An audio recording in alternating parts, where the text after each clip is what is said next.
Hello? Everybody hear me good? Yeah. All right.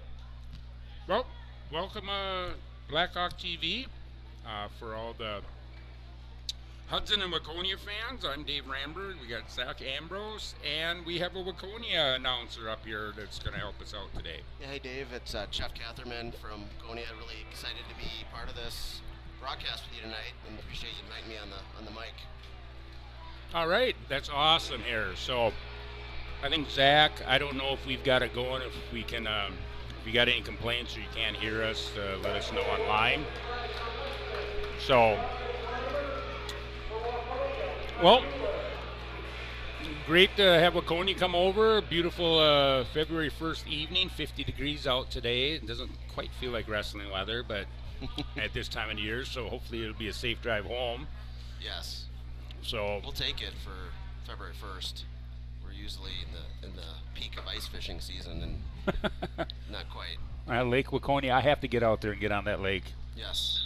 So we're starting off. We've got Climer from Hudson and Levi Mueller from Waconia.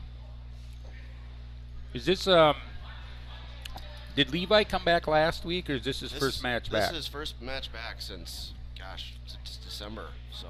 Yeah, he had a good Christmas tournament, I thought. I thought both of them did, and then they both got kind of dinged up around there, didn't they? They did.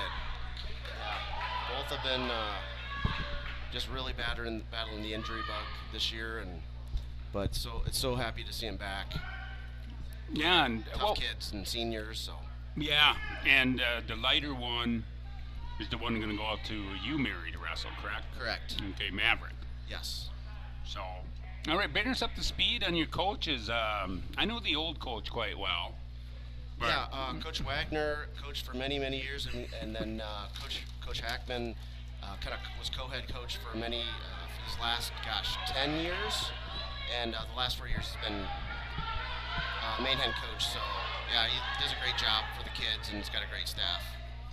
And then you have the guy with the beard, and then you have the older gentleman that's Kelly's good buddy out here.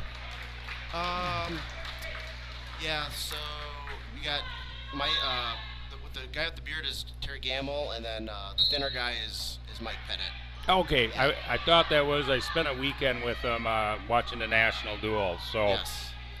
And also for everybody tuning in, we do have JV going on the other mat that you can't see. So we'll try to bring you up to speed who's out there. I'm just kind of give you some announcements, just the way we're set up. But Levi Mueller got a takedown. He's up 2-0 going into the second period, and it is his choice. No deferring, huh? He takes his points. Is that a Waconia thing, or is it up to each wrestler? Usually it's so he chose down here. Yep. Yeah, they usually want to get out first. That's kind of the mindset. Get out on bottom. Yeah. So, I got to give everybody a heads up quick. You're gonna from Minnesota, and we talked to Coach Nick. Refs did. We do have a few rules that are interpreted differently in Wisconsin and Minnesota.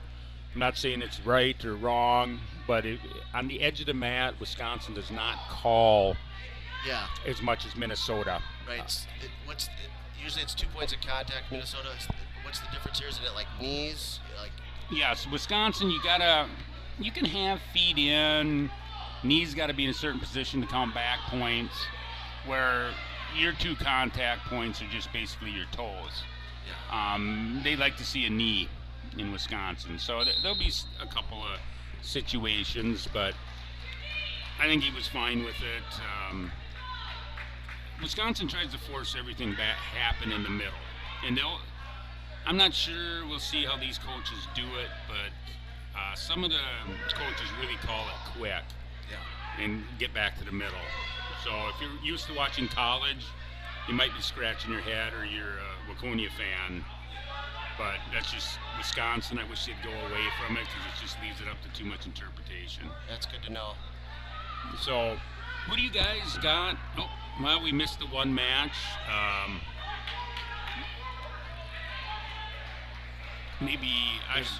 There's four ranked wrestlers here on the Waconia roster. 5 if you kind of go by a different set of rankings from MN Wrestle. But Levi's been in and out of the rankings, but he's definitely in that top 10 category in the state, fully healthy. So. Well, this Mr. Climer. Yep. I'll give you a little update with Hudson. Head coach Chris Hansen, 20 years at the helm. He's built a really nice program, and his staff is, I'm going to forget it. We got Dave Climer. I'm sure this is his kid. Yeah. He was from Hastings. He was a 2-time national champion at NDSU in their D2. Got Nick Larson, former Hudson wrestler, on staff. I think Nick Larson has some of the most wins in the history of state at the state meet. I think he made her every year and got involved in every wrestleback known to mankind. Wow. So crazy. So yeah, they got and I know I'm missing a couple, but I'll try to think of them as the night goes on. But Chris has done a good job there. They're ranked top 10, much like the Waconia. Quick look. And what's your ranking kind of source of truth? Is it the Wisconsin Grappler, or is that what guys go by? Or well, I go by the Wisconsin Grappler because it's free. Oh yeah, there's WI Wrestle. Forgot about those guys, right? Yeah. Yeah, and everything went to Rockfin. Yeah. I've talked with the guy from Wisconsin Grappler. Yeah. And always the argument is when you get up north, it gets a little. We always feel we're left out, whether we are or not, I don't know, but sure. So, Mr. Climer just got away, but Levi is up 4-2. Yep. Late in the third now, down to 50 seconds. We've been gabbing so much. This is a battle. I think the Climer is in a very similar situation as Levi. He's really improved. He's younger though. Yeah, looks like he's a junior. Yep. Hudson's a school of 2,000, and much like Waconia, they've got 50, 60 guys out. So yeah, we're Waconia, for those not familiar with Southwest Metro Twin Cities, and I think the enrollment's around 1,400 total, but over 60 kids out for wrestling this year across 7th through 12th grade. 5 girls got that going this year as well, so that's been a lot of fun. But we have a really strong youth program. Last 5 years we've had, well, not including COVID, had over 100 kids. A lot of those kids are make their way to that JV varsity level here, and this is an experienced group. Unfortunately, been a lot of injuries this year, but it's not what you do in December, January. It's what you do in February, March. So yeah. Hopefully, we can maximize that mentality this end of the season. Climer really working the head here. Fakes. Well, I did notice in the second, he put on a pretty good ride on the Levi. Yeah. So if he gets a takedown here, this could be a little trouble for Levi to get away. And I will say in Wisconsin, one more time that they go out of bounds, there'll be there's a blood time there. Sometimes that's a good thing too. But a little up to speed with Waconia, over the last 5 years, 6 years have turned out some incredible individual wrestlers and had some very good teams. This Levi Mueller has an older brother who's currently ranked 4th in the nation in D2. And they had Cade. Yeah, Cade, and then you had Tim Stapleton, both Wagners, and then Max McAnally. Oh, Levi's in on a deep single. He's got it stretched out, and he stepped over. If he can get his head out of there, there's another 2 for him. But at this point, there's 2. There's 2 for Levi. 2 at the end. Spirit, dude. That's nice to have a dub on your first time back. Yes. And on several months. So. Yeah. Well, I'm looking at. He's breathing pretty hard too. So. Yeah, shout out to the Mueller family that I think are here in Mass tonight, because I believe a lot of George's family hails from this area. Is that correct, Dave? Yes, it is. Without getting into their family, and I didn't ask them if I could talk a lot, they have a lot of family out here, so we're pretty excited. Yeah. They were pretty excited because their son is also wrestling tonight. Yeah, Sioux Falls. Yes, and when we made up the schedule, I got a hold of Coach Nick through Kelly Wagner, and then they moved the college meet, I think, from a Saturday to a Thursday. But my son called me earlier this week and said, you can just stay out there. Stay at home. Yeah. So, moving up to 190. Yeah, this is Sawyer Nemits for the Wildcats, sophomore. Ethan Winkleman should be a senior from Hudson. Very strong, powerful. He's definitely top 5 in the state. Top 3 at the bi-state. One of their better wrestlers. Yep. Big, strong kid. Yeah, you could tell he's just really put together. And that's not our bell, that's the JV bell. But yeah, we got Nemits has been really coming on strong this year. It's his first year on varsity, but longtime youth wrestler, just really improved. And he's kind of been splitting time between with Jackson Green, who's one of our seniors at this weight, at 189 in Minnesota. So it doesn't look like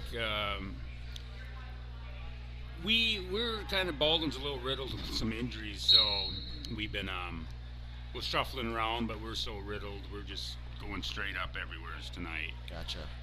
I noticed, and I was kind of curious during the weigh-ins, I think Waconia has a really good 215-pounder. Yeah, Jonke Jr., Cooper Jonke's, you can see him kind of looming there off screen. He was a state qualifier last year at 182, and has really put in a lot of work this offseason. He's a three-sport athlete, football player, outside linebacker, defensive end, H-back, and then also a lefty pitcher as well. So he's really, I'd say this has been probably one of his big breakout years this year. Fourth at the Christmas tournament, also fourth at Rumble on the Red. So you'll see him next weight. So, yeah, and back in my head, I didn't know what everybody's weight was, and I was like, oh, are they going to be really close? Maybe you get to see a little shuffling around and get to see those matchups. But when full teams think they come to win. Yeah. So we've got 7-1 going into the second. Winkleman leading Nemits. Really like and appreciate you guys have the. I lost video. Okay. Hopefully All right. Sorry about that. I like having the names on the scoreboard. Yeah, we like our scoreboards too. It's a beautiful scoreboard. It can actually break down, just like if you were looking at the sheet, you can do the penalty, the stall times, near fall, and it's even set up. I think you can get 4 near fall points if we ever had a college match in here. Wow. But that gets to be a lot. I mean, we got a great staff that runs everything. The one young kid actually run the scoreboard for the Gophers for many years. Oh, gotcha. Well, and I've been told, is this Brandvold territory? Yes. Trevor Brandvold's dad, Dave, is our principal, and he's retiring this year. Gotcha. So it's nice. And our athletic director did wrestle for a couple years, so he's a hockey guy, but so we get some good support that way. So it looked like Winkleman kind of just worked them and turned them. I can't really say anything more than that. So, and I also wanted to give one other shout out. Waconia is also the home, if anybody's really big wrestling fans that don't know Waconia, he's a redshirt freshman, Max McAnally, is he like 16-0 on the season, won a world bronze medal 2 years ago in U17, was a finalist for Mr. Football, won the I got to watch him do a lot of different things. One phenomenal athlete, and wanted to give a shout out. I see his mom's over there.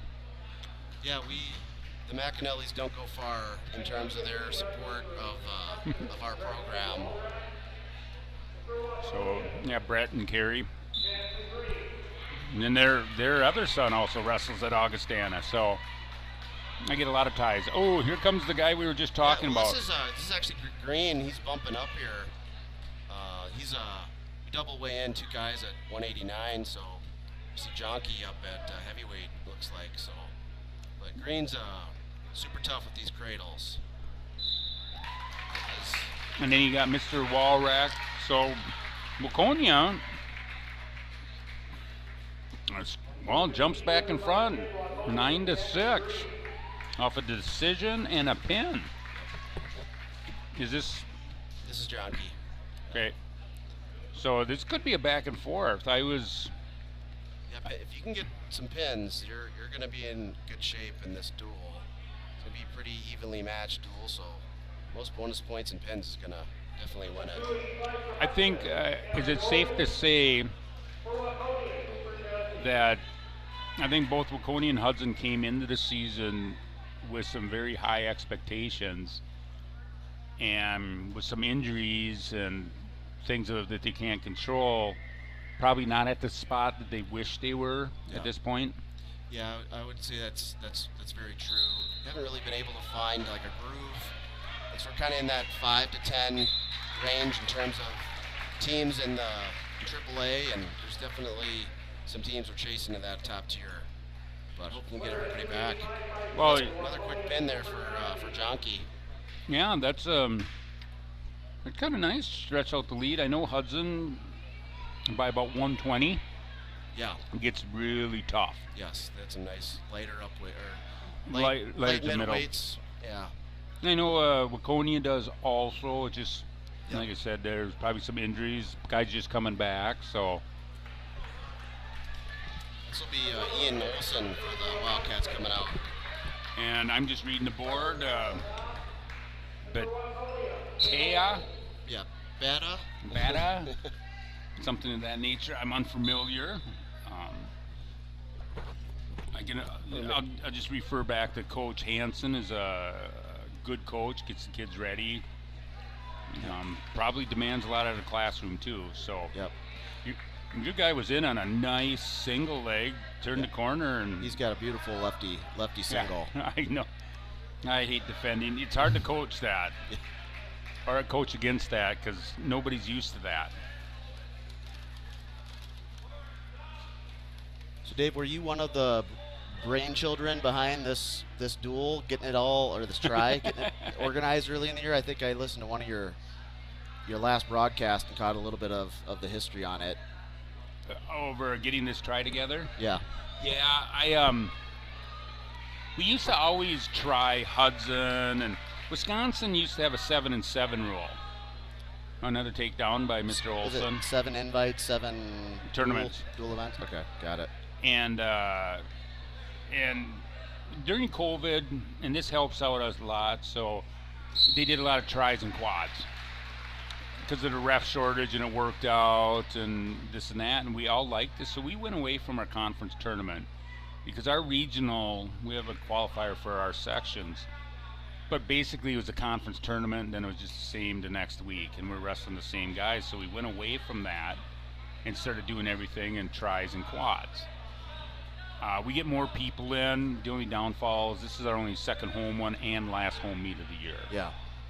Next year I think it's going to look to have 3 or 4 hopefully. Okay. So, and then the other difference is Minnesota went to 13 weights. Wisconsin kept 14. I've been contacted a lot from Minnesota schools, the bigger schools, that we can squeeze guys in. We can make 14. They want to come over here. Awesome. When I learned we were going to come here on a Thursday night, I kind of grimaced, but then I realized we don't have school tomorrow.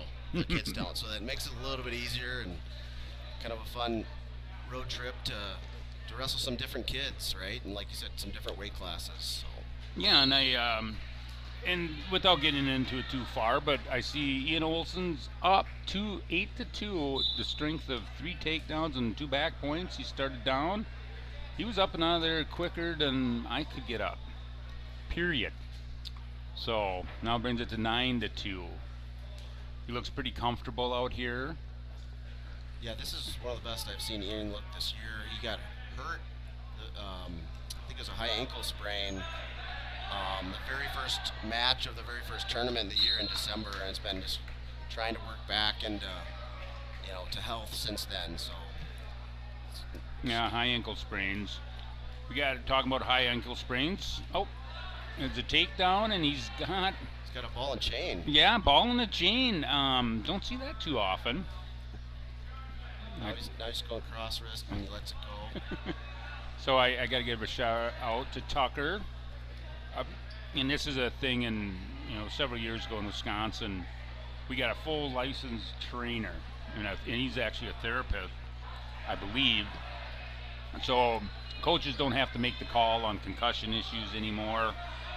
And he was a college football player, so he's really knows the stuff, and he's helped us out talking about injuries. He's in that room helping the kids out quite a bit, and That's great.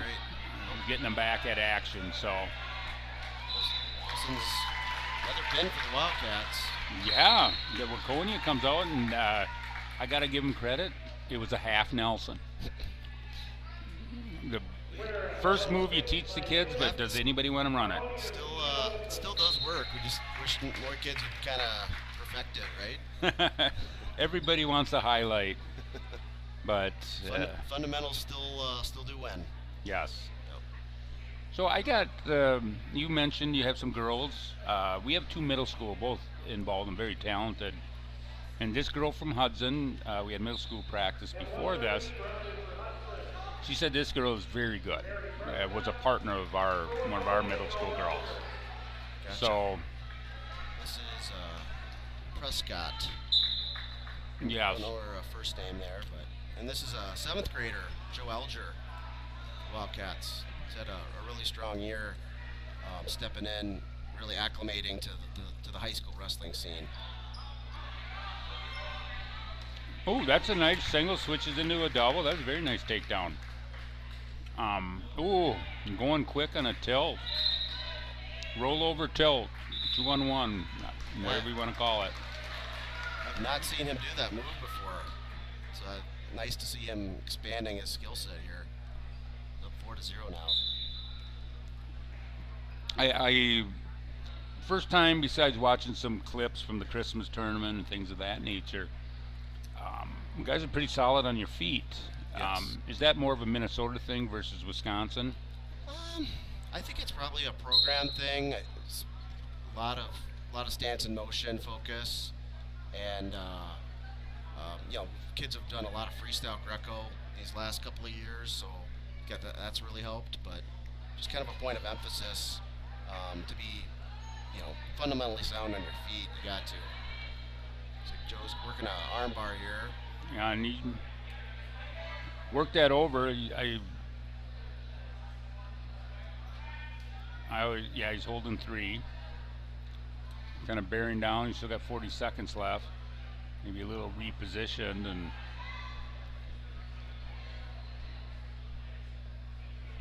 actually we were going over that today in the middle school room. I kind of prefer, so many of the kids would rather get on top, trap a leg, get into this position.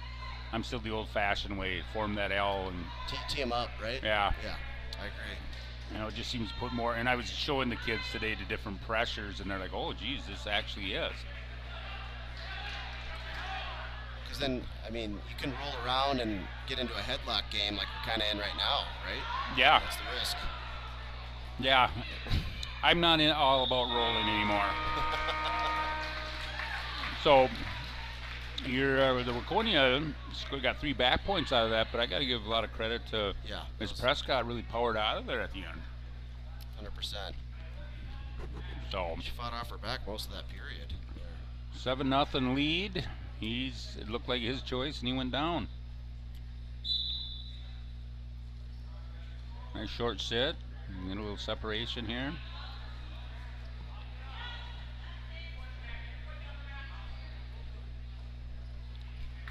So the ref we have out here is Stan Anchak. He's from local guy, Prairie Farm, Tech. He wrestled for the Gophers, put in 5 years at the Gophers. And I believe he's coaching some at Stillwater now. So here's a takedown, and this is tight. So, boy, you've had a run of how many pins in a row now? This is, I think, Four? Four in a row? Yep.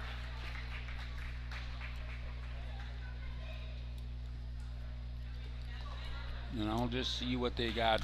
This is starting of Hudson's run here. And I don't know if they're going to move guys around or not. Wait till they put them up on the board.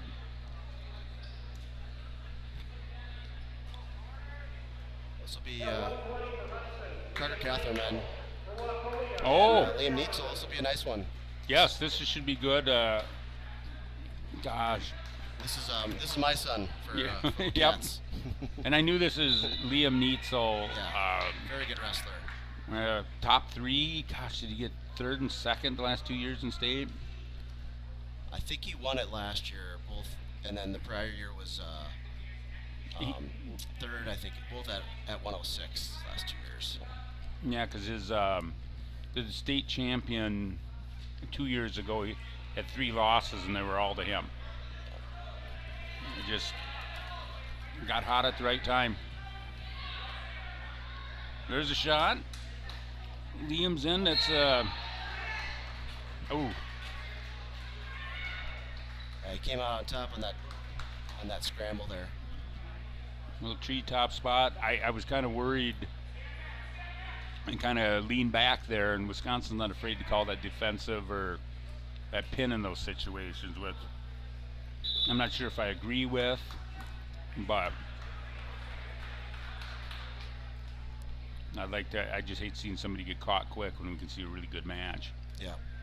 So I know Liam's had a really good year by state, finished very high. Yeah, I think he lost 1-0 to Beisel from Hastings. Yep. And that's Beisel boys are pretty solid, pretty tough. Yep. Ctherman's going to get on the scramble here. Liam's trying to, well, he's got Neitzel's still in control. And Carter, I just quick looked. Didn't spend a lot of time, but he's had a pretty good year this year. Yeah. Yes. And you guys get out to some tournaments, Rumble on the Red and Fargo. The Christmas tournament was just one of the top 15 in the nation for toughness, and probably top 10. Yep. And then what was you went to another big tournament because your boy ran into a couple kids. Yeah, the Orono Invite is a new one that our club our school just entered into this year. We used to go down to Mankato. That was last weekend, and he ran into tough 4-1 loss in the semis to Eller out of New Prague, okay. Another state champ, and then some Rhoda kid that was that kind of caught him in a headlock. So yeah, he's having a good batch of tough kids. He's going to end the regular season with here. No, that's good. So the end of the first period, Liam Neitzel on an early takedown is up 2-0, and Carter looks like he's took down to start the period.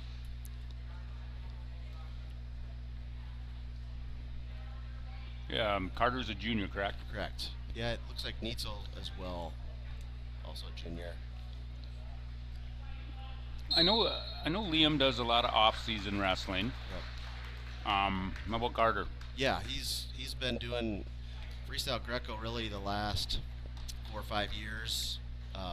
Was in a different age group than Neitzel, but I remember watching him at Northern Plains. I think he was in the finals at Junior 120 last year, and Carter was at 16U. So. Okay. And Carter's he's done Fargo the last 2 years. 2 years ago was in Greco, and then last year did both. So definitely a great learning experience. Doing that, he did 16 U duels. 2 years ago, got sick this last summer, but was on the team, and yeah. So I mean, these guys could definitely see each other this off season as well. Yeah, which I've always thought is really unique. That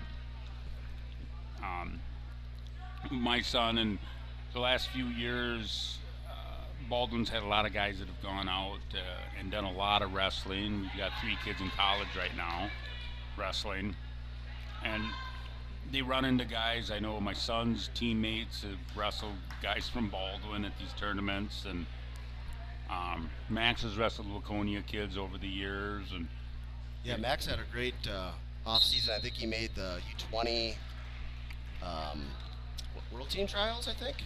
Yeah, he did. Yeah, I remember watching him because Augustana had quite a few kids that did that whole process, which is awesome.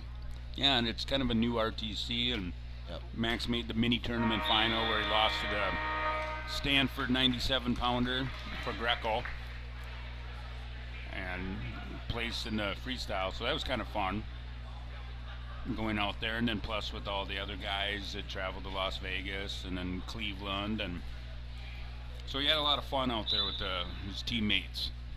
And then along the way they picked up Max McAnally, spent a lot of time with the guys, and some other the wrestlers from the U. And all right, an escape for Liam in the third. 3-0 is the lead now Liam has. Liam's coming with that underhook. That's Yeah. Liam's gonna do that. He likes his Greco, and he kind of wants to bully you a little bit. Yeah, I could assume with his size, he's probably really just overpowers a lot of guys at this weight class. His length, and he He's really good uses size, yeah. his leverage is so good, Yeah. and that underhook. You know, we can debate all day, but if a big, long, lanky guy starts using that underhook and jacking up a shorter guy, you're fighting the whole time. Right. You know, it's hard to get your elbow down and get more in control there. Got a minute to go here.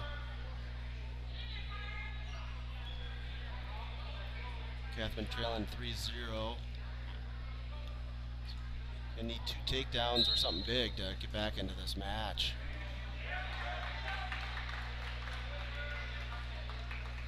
And Liam with a, can I call it a knee pull? Yeah. Okay. I don't know. Being from Waconia, it's at a little different area, so. Yeah, knee pull. I'd call it the same thing.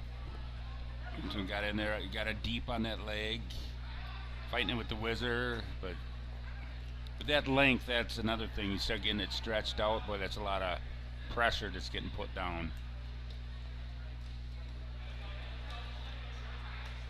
Short time. Williams up 5-0, and hey, I knew he was a finalist. I wasn't sure if he won. Liam is a state champ, and this is a good outing. Now, Carter's a junior, and has he been to state? Yeah. Okay, that's I thought. Two-time state qualifier. He lost in the blood round last year to Chase Mills. So. Oh, okay. He's got some goals this year and obviously next year as well. But yeah, he's put everything he has into this season. I can tell you that just from watching him daily, and you know he's really figured out how to manage his weight right and the nutrition. So. Oh, that's big. Yes. The nutrition is huge, but he's obviously doing quite well because he is drawing some attention from the next level.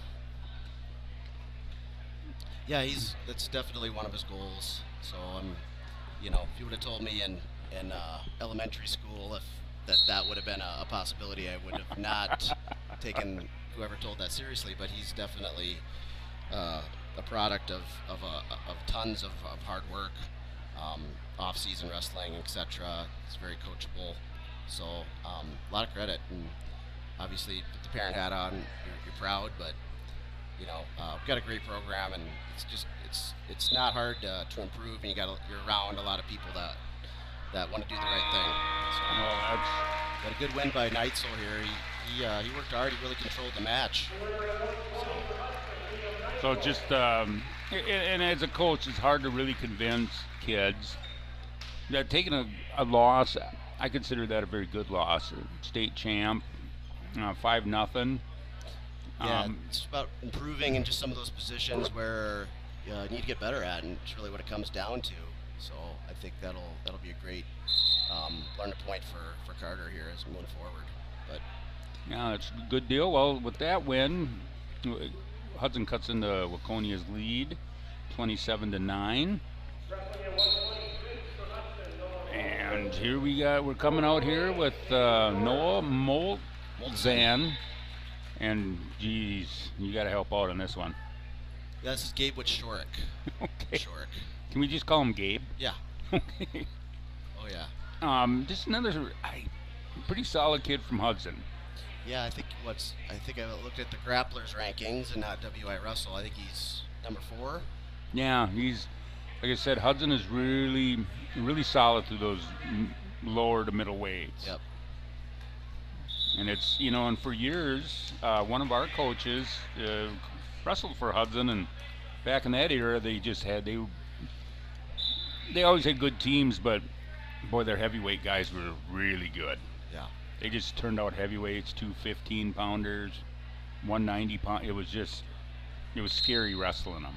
Is there a lot of kind of private clubs that are really pretty prevalent out here? I know that some of the kids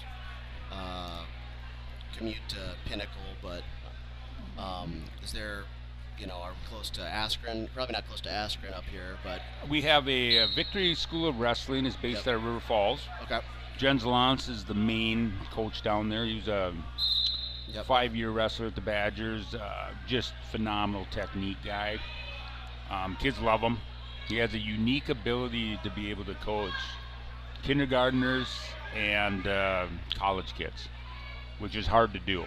But he does really well. Then we have the Crass trained in Eau Claire. That's about an hour away from here. Okay.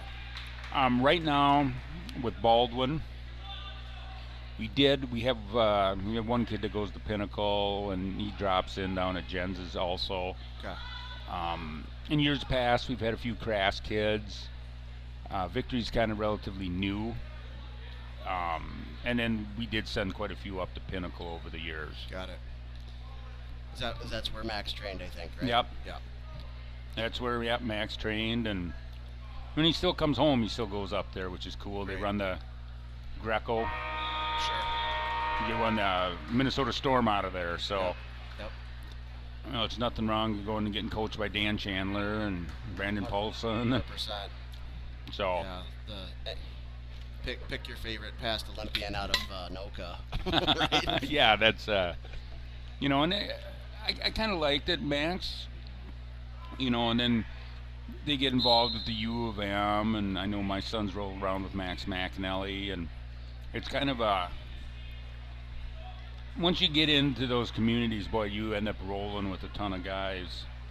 Max has rolled with some college kids when he was in high school, and it was a lot of fun. But into the first period here on the takedown of Mr.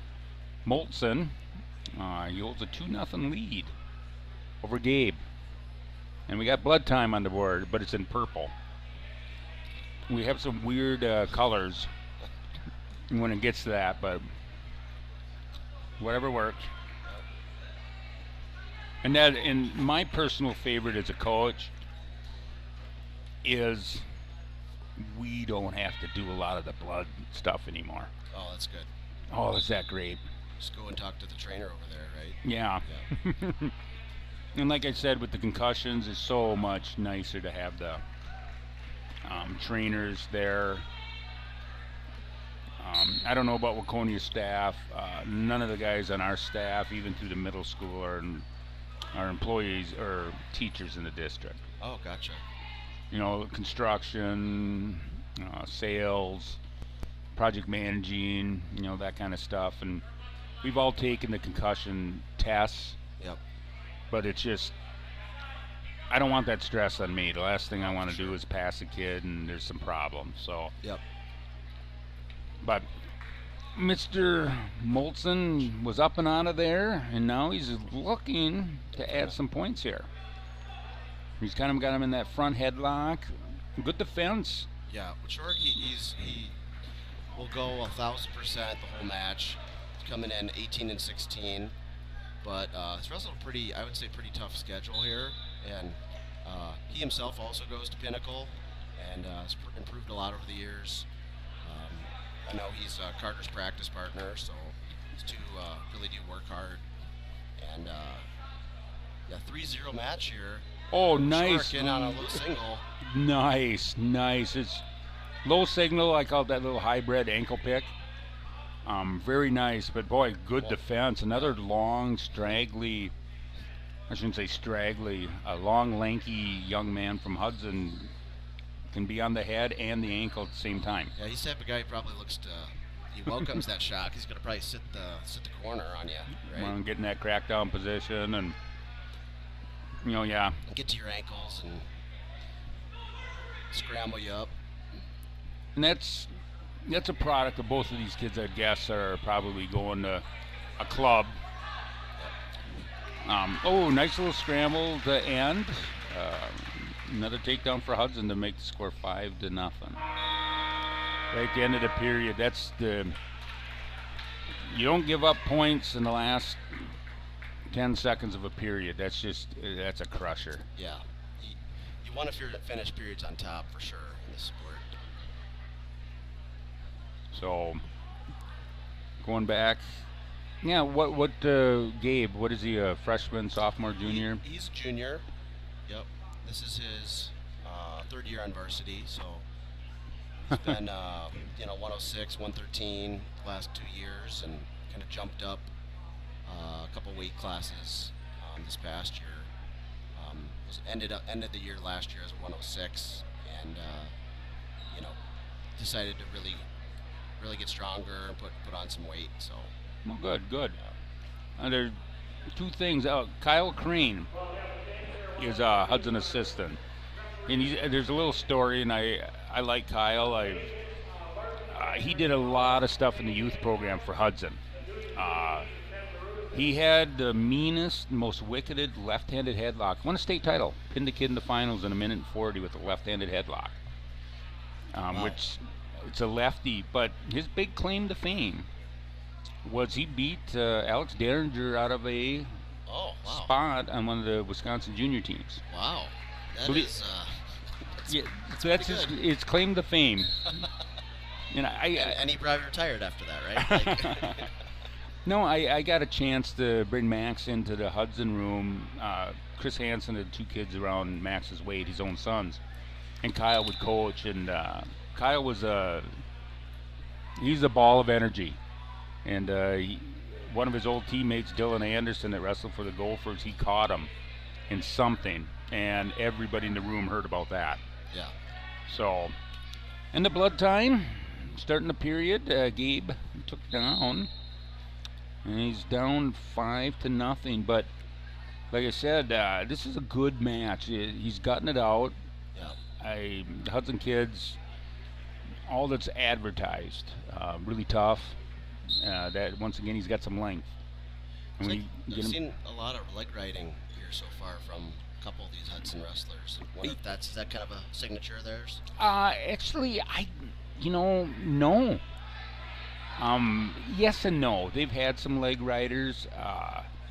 You might see it. That's always been Baldwin's thing. See the next match then. Yeah, but here's the strange thing. If you see all of our coaches, we all got short, stubby legs.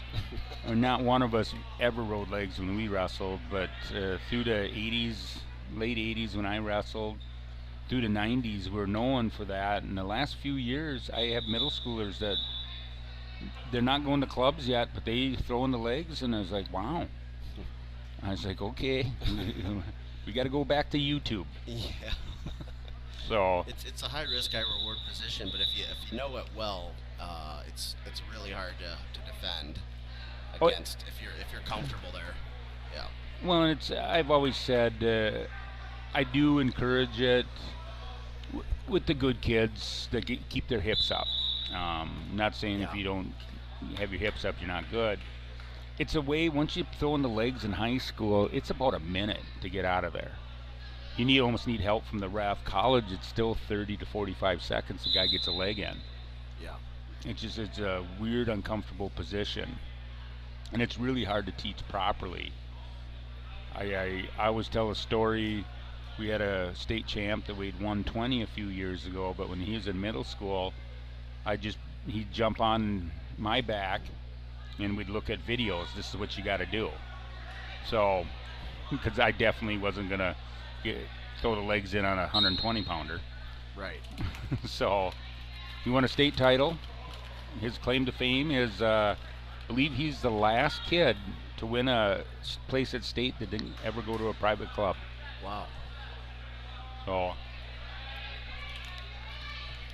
Molson working on this arm bar. yes, and Gabe's being stingy down there. And this is, seconds to go.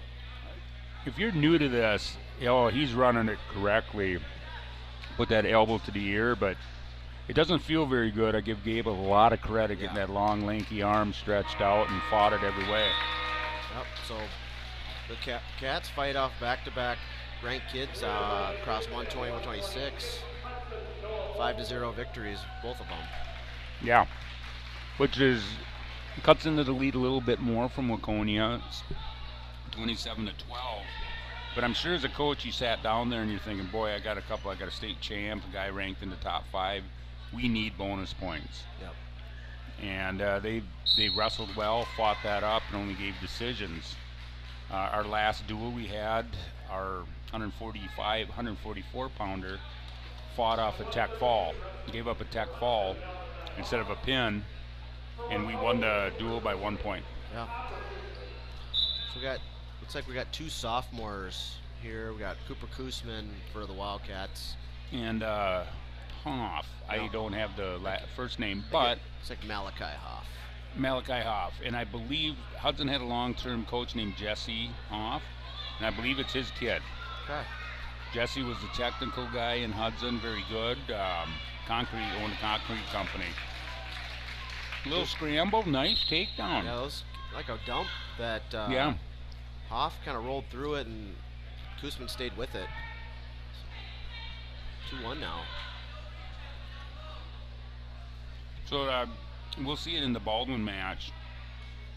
Over the last few years, we've had a lot of guys that'll take down and cut, get 2, 3, 4 takedowns, and then go for the pin. Yeah. The kids we have now will drop by some schools, but they're not full-time. The majority of our kids are through the middle are at least 2 sport athletes. Gotcha. And our football season ran late, one game away from going to state. Oh. That was almost like he was trying to do a cement mixer there. A cement mixer to kind of turn. There you go. There he set him up for the gator bait there. He just kept on that head, and Mr. Kusman kept pushing into him, and ooh, that's a pin for Hudson. They're within 9 right now. Yeah. For those that are Waconia fans on the live stream, we did start at 172, so that's why we're a little bit out of order as the normal ascending weights. So. Well, I sound like a pain, but it was 175. Or 75, sorry. Thank you, sorry. We have some differences between the weights among the state. Math is hard. So now we Minder Broken Heart, Bracket Heart.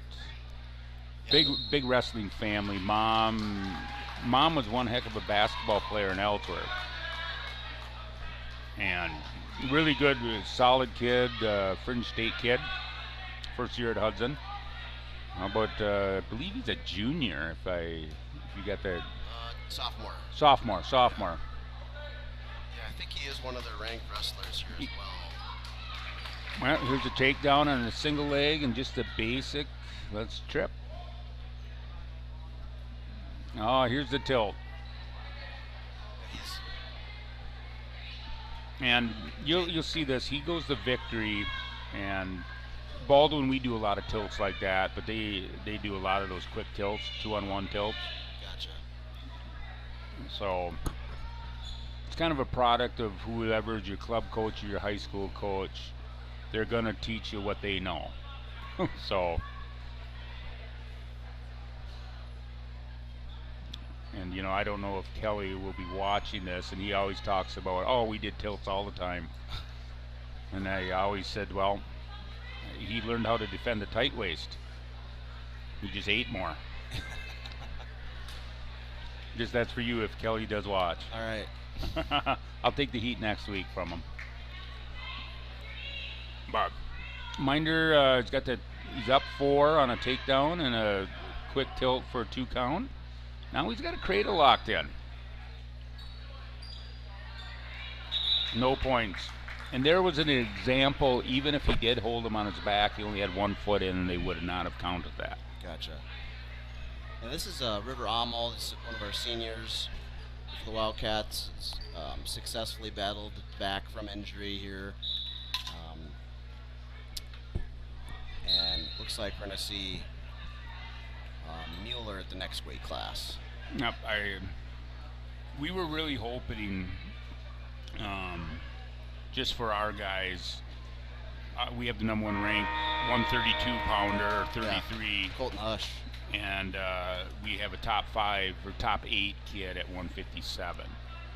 And I kind of think that's where Maverick and Levi were going till injuries. Yeah. But, we in Wisconsin, we got this awful descent plan. And I apologize for the people who designed it. It's a percentage of your body weight. Okay. And I think I've heard of it. It's kind of, that seems it's very similar to college. But what really hurts us now... You can't bump up then, right? Yeah, you can't bump up. Strategically, so probably ruins dual strategy. Yeah, it really does, especially when we wrestle Minnesota, because that was your coach contacted us last week about the 2-pound allowance. How does that figure in? So 133, we're 132. You guys have a minimum weight. It doesn't matter how you get there. It's more of a team discretion, the kids, that. If our kid wanted to lose a pound, or 2 pounds per se, we'd have to start about 10 days out. Okay. And then you have to meet the weigh-in allowances at certain times. So early in the season, we went to Lakeville. So our 175-pounder had to basically, just as the season started, had to start cutting down to 172. So that he could wrestle 172 at that meet. And still be good for 175. Yeah. Yeah. It seems like a lot of extra effort thrown and red tape to, understand the intent of that, but in practice, just, I think the weight certification that's done early in the year should be fine, right? Yeah, and that's what we're pushing. The hardest. Oh, here's He's got a Turk and did he get the? Yep, got 3 out there. He got the 5 count. So on the strength of, I believe, a reversal and 3 back points, Mr. Minder is up 9-0. So what really hurt us is our 157-pounder, because I believe you in Minnesota is 160. Yes. So he had to weigh in at like 158.1 to be able to wrestle 157 the following Thursday. So he walks out there and you're giving up 3 pounds right away, which can make a difference. It can make a difference. And then some of the lower weight ones. So and we had a couple of kids. Oh, here's a powerful half. Right at the end of the period. Yes, he fought out of that. But make it 12-0 now. 12-0.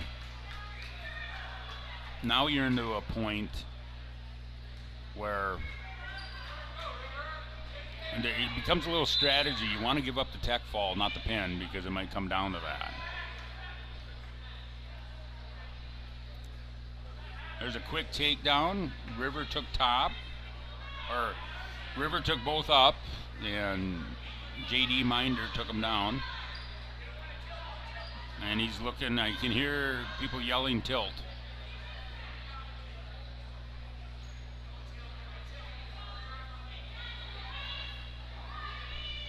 And there's a stall call here, but I'm trying to flatten out and pocket turn. Cradle. And that is properly run. Looks like he's got the knee in the ribs. Oh, good hand control there. Where did I attack the hands? That's saving the team point right there at that effort. So, tech fall for Minder Brockart over Amal. Yeah, which the good way to defend it, you attack the hands. His legs were trapped, attacked the hands, got out of that. Sure, nobody likes to lose 17-0, but it saved a team point. So Hudson gets 5 team points to bring it. My colleague over here is probably getting a little hot under the collar, sweating. It's Waconia 27, Hudson 23. I feel good. These next few weights, we got 4 weight classes left, and we got several strong wrestlers coming up. This is the healthiest I've seen our whole lineup this year, Dave. Oh, so good. This is encouraging. Even, I don't know how the duel's going to end, but I'm encouraged by, the performance and getting the kids on the mat at the right time of the year. This is Levi Mueller, or Maverick. Yep. And Fisher from Hudson. Levi didn't waste any time with that single leg right to a tilt. 2 back points. And it's nice to see Maverick not using he doesn't have his shoulder harness on, so. Well, good. Yeah. Looks like he's working on this hammer lock. Oh, that's tight. That's tight. Arm on the back, and he's that was a pinner. Properly scooped the head, squeezed that elbow back. Really nice. That was quick work.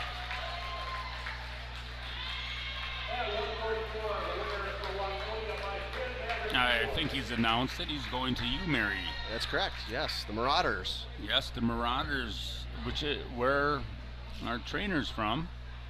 And Augustana was just up there last Friday night. What an awesome environment for wrestling.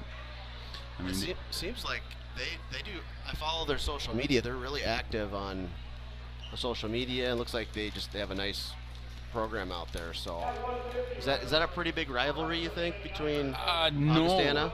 Well, it is. It's becoming more. Yeah, I forgot how long their coach has been there. Adam Aho. He's done a really good job, and yeah, it's becoming a good rivalry. I did not realize it was a Catholic school that half the people are there for religion. Okay. Yep. Because Catholic school, right? Yeah, yep. And I kind of laugh because they had all these people out there, and I call it. I apologize to the Catholic people. I call them monks. They're all walking around in the big robes and the collars and the rosary beads. Careful, those Catholics can be feisty. But there's a couple of controversial calls, and they were right in there with every other fan, just getting after the refs. And at first, being the Marauders, I thought it was some kind of pirate thing until they explained it to us. So, and being so far away, there was, I think, 9 parents from Augustana there. But when it was all done, the student section, they opened the doors for us, kept them open to walk through. Very classy. This is young Blake Miller, freshman for the Wildcats, getting an early takedown here over Andy Iverson, senior out of Hudson. No, and I was kind of wondering, I thought he was the 44-pounder. Yeah, looks like they've kind of just flipped today, him and Mueller, and I think just because of the weight classes, then you have Dwindell going up to 57. So there's a little shuffling going on. Yeah. Nice little spin go behind there. Yeah, Iverson takes the lead. 20 seconds to go. But Miller's up to his feet. Oh, nice drop down onto the single. I like that. for a while, Iverson was working on like a leg lace. But Yeah. we're a few months ahead of that. Oh, he's got a cradle and short time. I'll say the cradle with Chris has been there for 20 years, but he's, got some newer guys in there, and I know a couple of them coaching against them in middle school, and they like to run the cradle, so. And Nick Larson's down there. I think I set him with all of his state appearances, or state matches. So second period, Mr. Iverson. Nice hip heist. Yep, hip heist out to extend his lead to 4-2.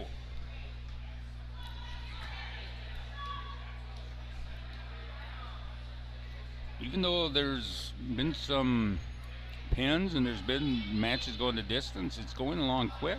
Yeah. Both teams seem to want to have their back to the center of the mat and don't mind staying there. So a knee and a foot is what they. If his left knee when he got that takedown was on the other side, the out of bounds, they wouldn't have given it to him. Yeah. So. Little nuances, these different state rules. Do you think they'll unify them, or is Wisconsin gonna stay with kind of the unique rule there? Wisconsin follows the NF. Oh, NF.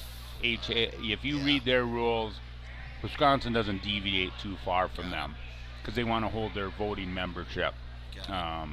With the national, where I think Minnesota's waived their voting, so they just kind of devise what they want. Wisconsin, our refs answer to the WIAA directly. Minnesota, it's the Coaches Association, if I'm not mistaken, correct? That's probably a little bit beyond my knowledge, but I'll take your word for it. Sounds right. Well, and another escape by Eler's son, 5-4. So it's kind of like a toss-up, Dave. Yeah, and I think Mueller got a takedown and just said, "No, we're not going on the mat. We're gonna go for another one." Miller's really improved this year. He's not easy to step in as a freshman in these middle weights. Given our schedule, he's in on another takedown there. Nice double leg too. Nice, yeah. The neutral position is probably his best position. Well, it's probably much like college. If he's a freshman, even though in Minnesota, 7th and 8th grade, junior high inclusion, you're up here at 150 pounds as a freshman. I mean, you start running to seniors that are grizzled veterans, and sometimes getting away is difficult. Yeah. Blake's going to keep getting bigger. You can tell. I mean, his dad's a pretty good sized guy, and you can tell he's got a pretty long, tall frame. He's going to be a pretty big kid. But gosh, I wish we had one of those weight classes up there still there, Dave. Given that we have just a plethora of big kids in our program, which is nice. But. Well, we hopefully Baldwin all of a sudden we go in waves out here. We're a school of about 450, and we don't have really any little guys, and we got a bunch of big 8th graders. Yeah. But I think our 6th and 7th we got some little guys. So it's. And 7th and 8th graders can't wrestle high school. No. In Wisconsin, right? Yeah. No. I mean, the thing we've done in the past, because we do not have a middle school wrestling room, we got to shuffle between gyms, common areas. We do get some of our middle schoolers in with the high school, so that's nice to help them out to make that transition a little better. Miller's close to this takedown. He's just got to cover those hips. If he can get his left arm around, they'll cover him. Yep, there it is.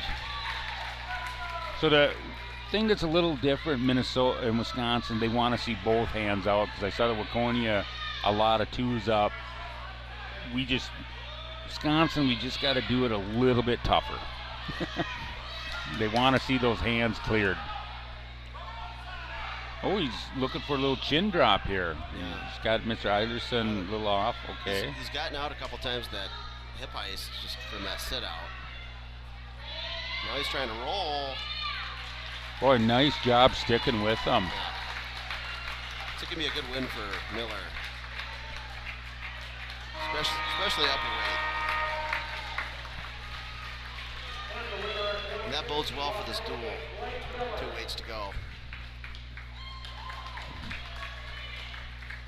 Ooh, that sealed the deal. It's 36-23 Waconia. That's right. So that's nice.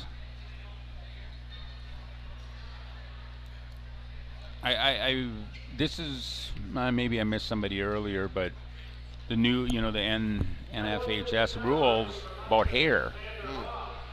They eliminated it. Now you can have beards. Yeah. I know my son was really upset. It happened a year after he left, so he had to shave his beard during wrestling season. Oh, big quick takedown by Mr. Dwindell with Hoff. I believe this is Jesse's other son. This is Brady Dwindell having a heck of a senior year, and reached just 150 wins and 100 pins a couple weeks ago. Yeah, there's another one. 150 wins. Is he looking at wrestling anywhere? That's a good question. I haven't talked to him about that, but that is a good question. He's definitely capable of it. You start getting into that 150 wins. I was going through Minnesota record books, I saw some kids with 200, been hearing about it, and they're not even in the top 50. When you start getting kids that close to 300 wins. That's great. Well, the 7th and 8th grade. Yeah. Mark Hall maybe had like 3 losses his whole career. It's crazy. This is our last weight, I think, of the night for this duel. We got Aiden Mavison, another freshman here for the Wildcats, and this is Grant Draveling Jr. Draveling, sorry. And I believe this is the Draveling family. He has a brother that wrestled at lacrosse. Yeah. A lot of wrestling. If it isn't directly, it's a nephew. Gotcha. I did some announcing with either his dad or his nephew. Really tough wrestling family. So I'm not sure of his age. But we're at 165. This will be the last one of the night. That's a brother at lacrosse. Is it Leo Draveling? Yes. And was there a Ben Draveling? So there could be cousins in there. Gotcha. Leo was a tough kid. Yeah. Lacrosse is looking tough this year. Well, that's a good program. Malachek does an awesome job. We got to meet him this fall. Yeah. And what a great person. What a blessing to have a guy like that in our wrestling community. Yes. And passion and just oozes from him, and he's been chasing Augsburg and Wartburg for many years. But I know he's excited to have the Nationals for D3 in their convention center there this March. Well, I know lacrosse. One of our coaches is a lacrosse grad, and they claim it's the best place to have it. Have you been there?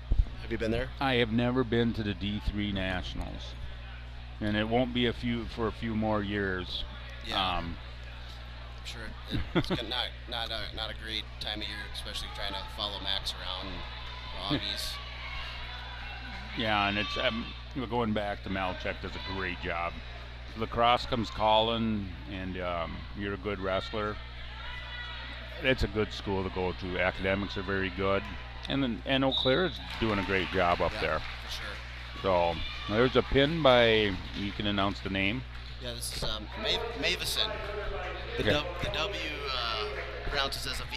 So. Okay, all right.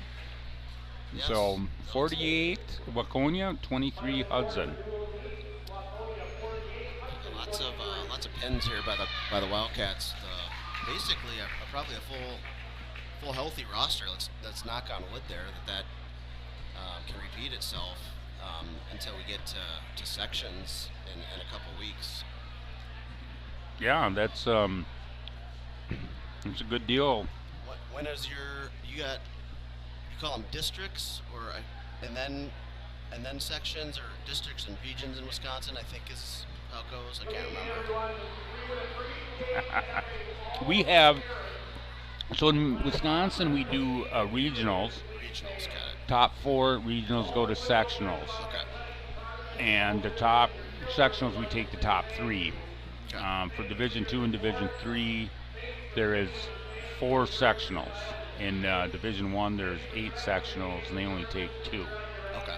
So it's a little different in Wisconsin, so you got to qualify for sectionals. Yeah. But I don't know if this is right or wrong, but our team sectionals are decided by regional tournament. The top 2 point getters in those regions Qualify your team. Yeah, qualify your team. But hey, do you want to take a quick break? Because I think Zach's got to pay the bills. Yes, he's got to pay the bills. Make sure my headset works. Can you hear me? Faintly? How about now? Yeah, I can hear you. All right, finally got it to work. Give a shout out to all of our sponsors: Baldwin Greenhouse, Firehelm Langer, Nielsen's Foods. I'll turn off for you guys. Where was I? Nielsen's Foods, St. Croix Garage Door, Strikers Lanes and Sports Bar, Timmerman Realty, Wisconsin Credit Union, St. Croix Custom Apparel, Baldwin Lightstream, CW Garage Door Distribution, Fenrin Jewelers, Schaefer Financial Service, Blackhawk Garage Door, O'Connell Funeral Homes, A-Star Concrete, Culvers of Baldwin, Family Chirocare, TMS Auto, Halverson Concrete Solutions, Whitecap Financial Advisors, Pete's Construction, American Family Insurance, Village Pharmacy, OEM Fabricators, Precision Excavating Enterprises, Precision Truck Service, Western Wisconsin Health, Bumper to Bumper, and DMS Repair. So we will come back with more commentary in a little bit once the match is about to begin.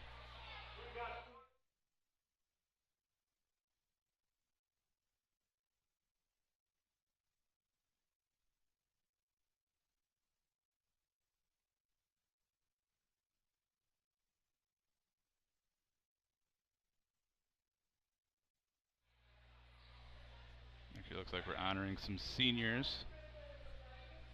So I'll turn on. Sure.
apologize. If it's a little faint, you could probably hear the boilers more than you could hear the people, but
We're back on the air here. So on the camera, it's senior night here for Baldwin. I'd also like to give a shout out to Adam Bassick, brought in the band for a little early pep fest and did the national anthem. I just love it when the band comes in for high school events. Yeah, that was a really cool touch, and we need more of that in wrestling. We need just more aspects to hype up this event. Yeah, and it's kind of tough with the tries. All right, we've got Mr. Nemits. Yep. That's a new one. I believe Green wrestled there last time. And this is Hunter Gloop. He's a senior. He came out as a sophomore. And last couple years we were in contention to go to Team State. We did go to Team State last year, and he was always stuck behind somebody good. Yeah. So I'm glad to see him getting out and getting the match in. And then Colton Hush, who's the other senior, and then walking by is Miss Kennedy Wang, manager. We've got, I tell those three managers we have that best in the area. They do a lot of stuff, and one of them's a freshman, and we did toy around with the idea of weighing her in at 106 and sending her out there. She's a coach's kid. She was a very good gymnast till about middle school, and a really good volleyball player. But she did wrestle one year. Yeah. And was pretty on her feet. Was very good. Well, if you've watched a lot of wrestling, you can mimic what you've watched and recreate, especially if you've got athleticism as well. And then she had no choice. Her older brother is wrestling at Eau Claire. Her dad wrestled at lacrosse, and we spent many times over there watching Big Ten wrestling from the time she was just tiny. So we all kind of agreed, though, it's kind of like our own, she's been around wrestling, that we're like, well, do we really want to plug her in? Well, we want the win. So, Mr. Nemits, I believe you got a takedown and two 2-point near falls. He had that cross wrist tilt loaded up, and yep, now he's going down. Yeah, he wrestled the Winkleman, I think, at Oh, okay. Oh, sorry. at 215. He bumped up. Yeah. Okay, and that's right. You said both of them. Yep. Okay. Yep. It's been handy to have two guys at that weight. I haven't had a true heavyweight this year for most of the year, so it's been kind of a platoon strategy in those upper weights across 189, 215, and 289. I'm sorry, 285. He's got the reversal. And he's got the Gloopers fighting on there, flattening out in that spot. I tell him to get a control of that wrist that's over the back of the head and get it posted to the mat like a baseball bat. Do you like to work with like the upper weight guys, Dave, or kind of all kids that'll work with you? You know, I kind of laugh over the years. Years ago when I could wrestle, I worked with the bigger guys, but I've worked with a lot of the smaller guys now in middle school. Gotcha. Don't ask me why, but I don't, that's just how it is. Yep. Maybe the small guys are the shifty guys, so I got to keep more of an eye on them. But on the strength of a reversal and 3 back points, Nemits is up 12-0. And it's another situation. We got to fight out of it. Yep.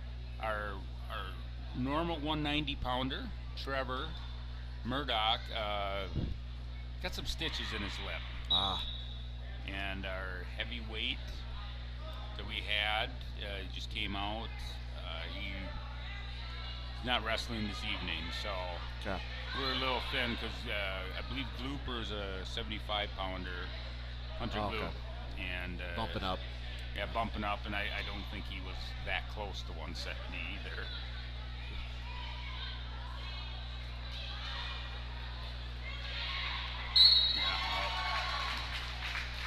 Got him in the old wrist and half. Yeah. So we like that move a lot in Waconia, especially our youth guys. It's really, even though it's coming, but if you can do it well enough, it's just a nice, especially move to just, it's usually there. Go for it. Sneaking an ad between these. Since 1935, Baldwin Greenhouse has been serving Baldwin and the surrounding area by offering the freshest flowers, plants, and gifts for any occasion. Some of the flowers and many of the plants are grown right on site. They'd love to help you with anything you need. Give them a call, 715-684-2104, or visit online at baldwingreenhouse.com. well, there's a quick takedown on Mr. Green. He's going to go straight to this cradle again.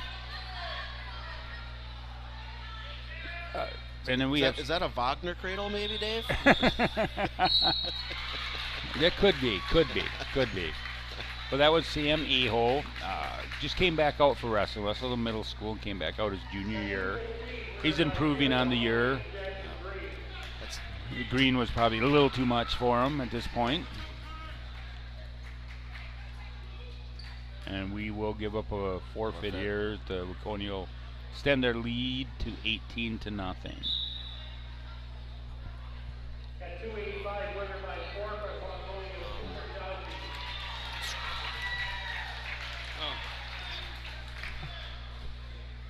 Did I catch something? I apologize here. Yeah, I probably hit the camera.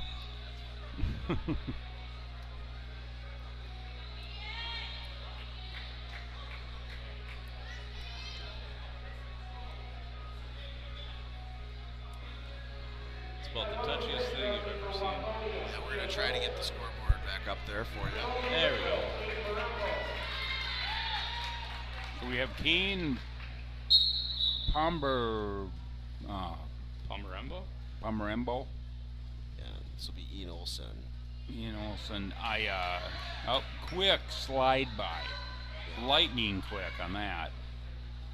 And that's kind of a product Baldwin likes to come in and post pretty hard on the shoulders and on the head too. Sometimes you give up those quick slide bys, but looks like Mr. Olson's here. 2 quick takedowns in the first 30 seconds. He jumps out front here. Yeah, gator roll. Yeah, he's a big. Not gonna give away his secrets, but yeah, we've seen a few gator rolls by Ian Olson over the years. I like how they run it though. They sink the underhook in, really prominent, and they really turn quick. I still think of all the younger kids all want to learn the gator roll. Yeah. I told Ian, I've been trying to get him to do more freestyle over the years. I'm like, you can do as many gator rolls as you want in freestyle, and 2 points every time. Just if you don't secure the takedown, just every time 2 points there. Well, there's a pin in a minute and 3 to stand Waconia 24-0. Our Precision Truck Service is a full-service heavy and truck trailer repair shop located in Baldwin and offering all types of general repair for heavy truck, trailer, diesel, mobile service, alignments, computer diagnostics, welding and fabrication, and sandblasting. As a Michelin heavy truck tire dealer, we offer best in pricing on Michelin, BFG, and Uniroyal tire brands. Balancing and installation, give us a call, 715-760-0768. Or stop in. We're located conveniently on the north side of Baldwin under the water tower. All right, the big plug for Mr. Daronofsky. At 113, we got Elger and Carter Benson.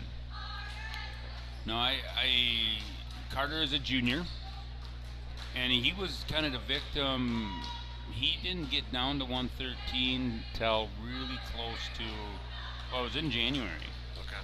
And so we had our big Christmas tournament over the holidays, and he had to wrestle 120, but he still had to cut down. Each day, he couldn't take advantage of any of the growth allowance. So earlier in the year, working his way down, I believe he missed making 113 at the Christmas tournament by 1/10 of a pound. Gotcha. So that's not good. No, and he's given up 7-8 pounds. That's a lot of weight at that weight. But he's getting comfortable, and then when he got down, he was struggling a little bit, but he's getting a lot more comfortable down here, and he's wrestling a lot better now. Yeah, he's got a nice set of attacks. Just hasn't finished yet. Aldridge does a nice job of enhanced defense. Yeah, he's staying right in there. It's a good stance. Baldwin will try to, like I said, we post, come in hard on our collar ties, but we do get to our underhooks quite a bit. So a quick shout out to Jared Fink is the assistant coach, and on the screen you probably see him. He's got the nice suit jacket on. The big gentleman in the white sleeves is Cole Tobin. He's from Hudson, ex-Badger heavyweight, and I believe he was a round to 12 guy one year. A blood round guy at the NCAA, so it's nice having him in the room. And then next to him is Joe Garcia, former wrestler.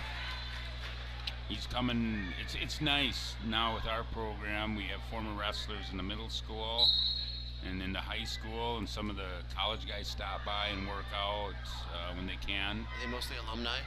Yeah, and it's really growing, and we're really liking that.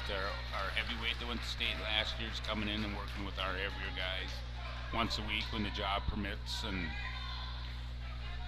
we're really excited. And our head coach Jeff Newton's got his jacket off right away, and he's in a white shirt and tie. He's been about 10 years the head coach. There, Carter Benson got a first period takedown. Elger took down in the second, and Carter was up, and he got away. So Jeff Newton's still, he's moved down on some weight, but he'll still do a sharp 18 with the kids. Wow. It does look he's in good shape. Yeah, and for, I'm not saying he's old, mid-50s, but I always laugh, and he's moving down weight classes.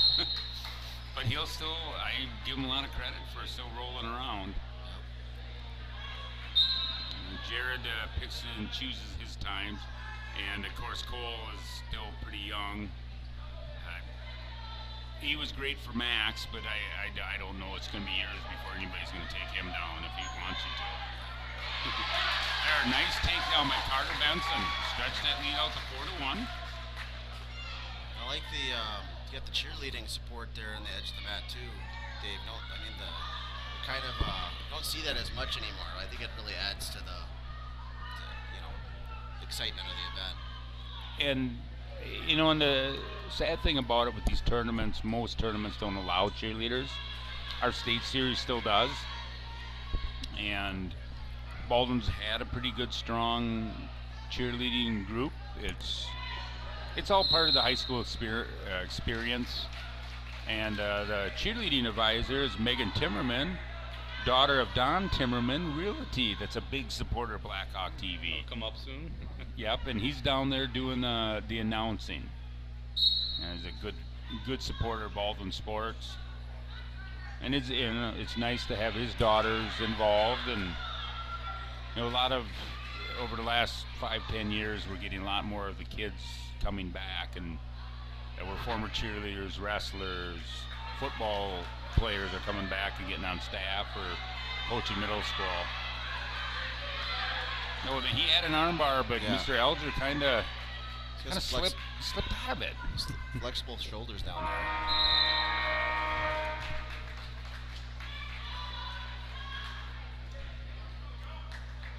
And is Mr. Elger a 7th or 8th grader? He's a 7th grader, yep. Okay.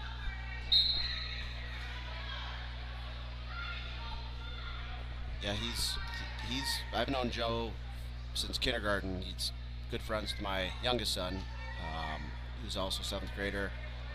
And the improvement he's made just since those early days of youth is quite dramatic, especially these last 2-3 years.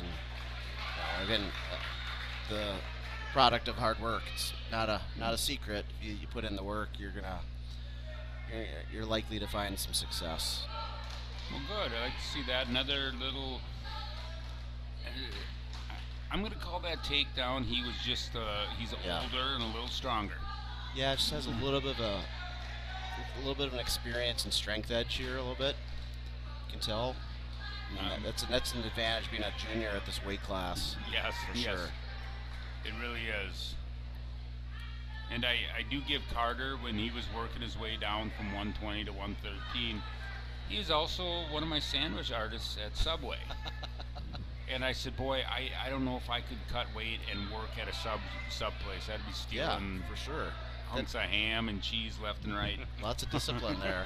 Lots of carbs floating around. Yes. All that bread cooking every day, right? So I try to go out there and always ask him which is the best sub. I don't know if he enjoys that as much as I think it's funny. So stop in action. Oh, yeah. Was that I think it was a full? Was that the ever-present full Nelson? Yep. Okay.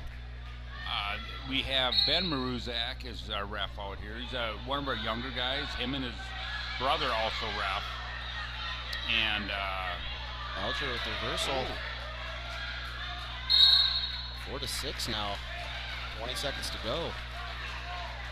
Here's decision time with the 7th grader. Gonna ride him out, hopefully turn him. You're gonna cut him, and you'd have to get 2. This is where you're looking for that 3/4 Nelson or that jump over tilt. He's trying to Turk. I was looking for a Turk there, but.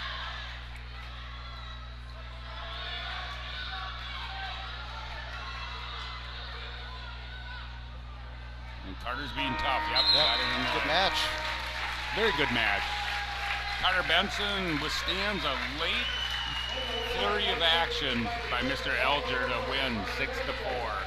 To put the Blackhawks on the board, but we're still down by 21.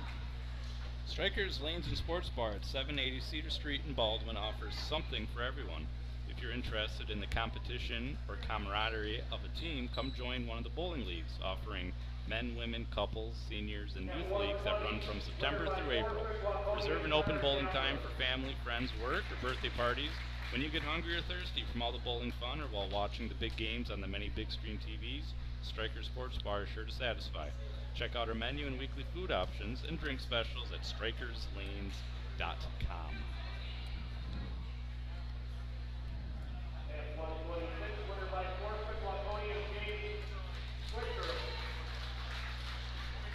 Is Gartman also hurt?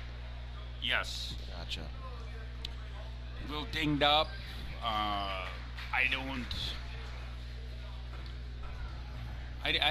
didn't see him today, to be honest with you. I know he's feeling a lot better. When I talked to him last weekend, we had a youth tournament. And after I got home from out west, I talked to him a little. He said he's starting to feel better, but maybe it's just holding off till regionals next week. All right, here comes Baldwin. Colton she is currently ranked number 1 at 132 in Wisconsin. Third as a freshman, been a finalist the last 2 years. Yep. He's out there against Kusman. No, this is Gamwell. They've got a couple of 33s they'll throw out. So Kusman did wrestle the first match, and then Gamwell wrestled in this one. I think you guys came last year, year before, to the East Ridge, and I remember Hush from that tourney. Yes. Gosh, we went. Oh, did we go? We went 3 years for sure up there. Had a good showing. I believe 1 year we finished ahead of Waconia. Yep.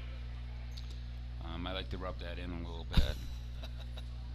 It was kind of fun though, coming up with, like I said, a school of 450, and then had a NOCA, Yeah. Right. you know, that has about 2,300, Oh, for sure. and it's just it. But it's kind of fun.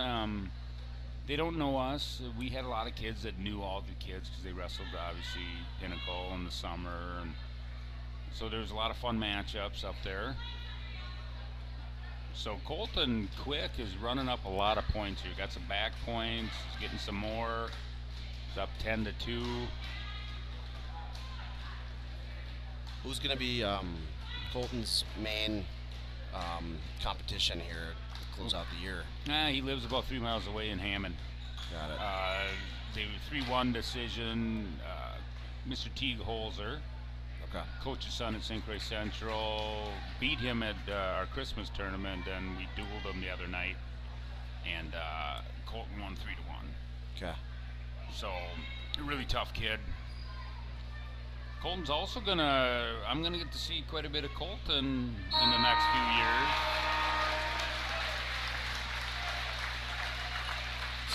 Where's he committed to? Mankato. Gotcha.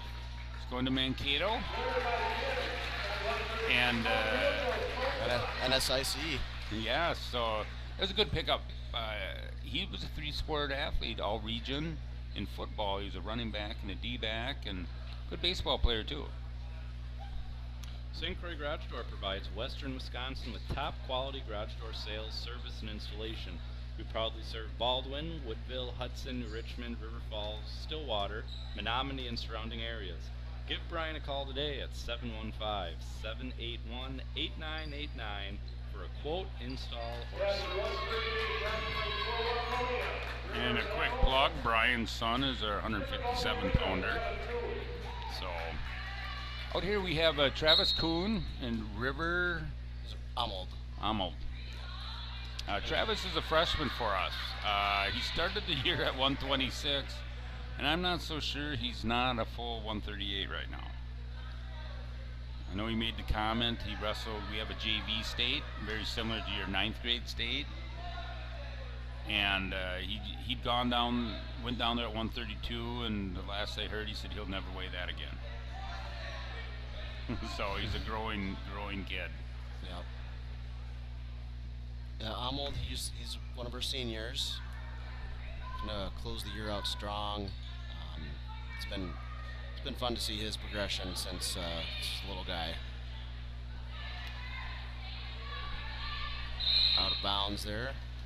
So I got to throw a little plug. He's a farm kid.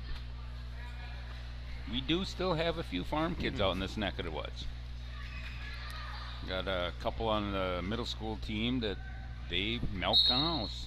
Not a big corporation. I was gonna say, probably a few dairy farms around here. We have very few single family anymore. A lot of the big businesses. So Yeah. Does he get the cradle locked in there? The cradle and that near Yep. leg, but potentially dangerous when we restart it. So the one thing you noticed, when I coached him in 8th grade last year, is a very strong grip. Yeah, I'd imagine if you're a farm kid, you're gonna probably have a pretty strong grip. You know, and it's Just that farm strength.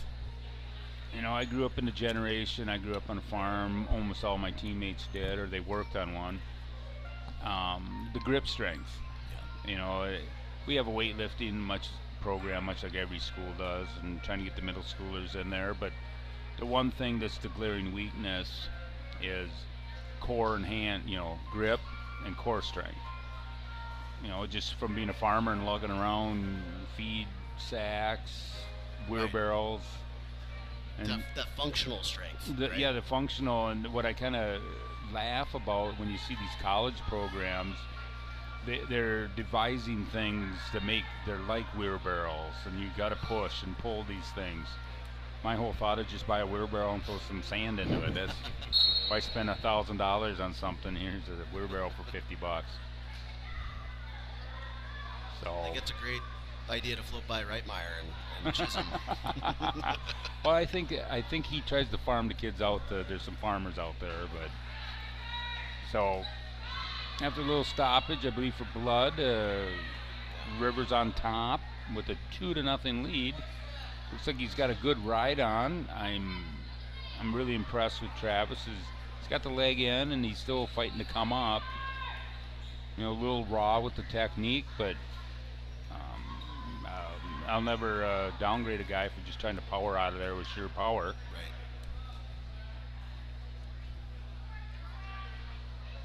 Right. Last 10 seconds. Barring anything, it looks like Rivers going to end up on top. And I didn't pay any attention to the coin flip. Yeah, I missed that too. Do you have a couple of weight classes with multiple guys weighed in, or? Not really. We do. I'll take that back. I think this weight class, I think we had 2 kids weigh in, but I'm not making an excuse. We're missing our 38 pounder, Okay. the normal 38 pounder, and Is that Brash? Guthrie. Guthrie, okay. So I'm not. Yeah, maybe you're right. I'm not sure. Guthrie was weighing in light, so I just assumed he was going to 38, but it could be. I know we moved those guys all over the place. So, a nice kind of standing switch into a knee pull. So in this position, I don't know if he should be reaching back, but if he can get legs back, he's wrapped up pretty tight there. So what you're not seeing is Travis Coon has got a grip on that ankle looking to leg pass. Kind of got the stalemate there, and really good switch attempt, but Travis kind of tied him up and slowed that down.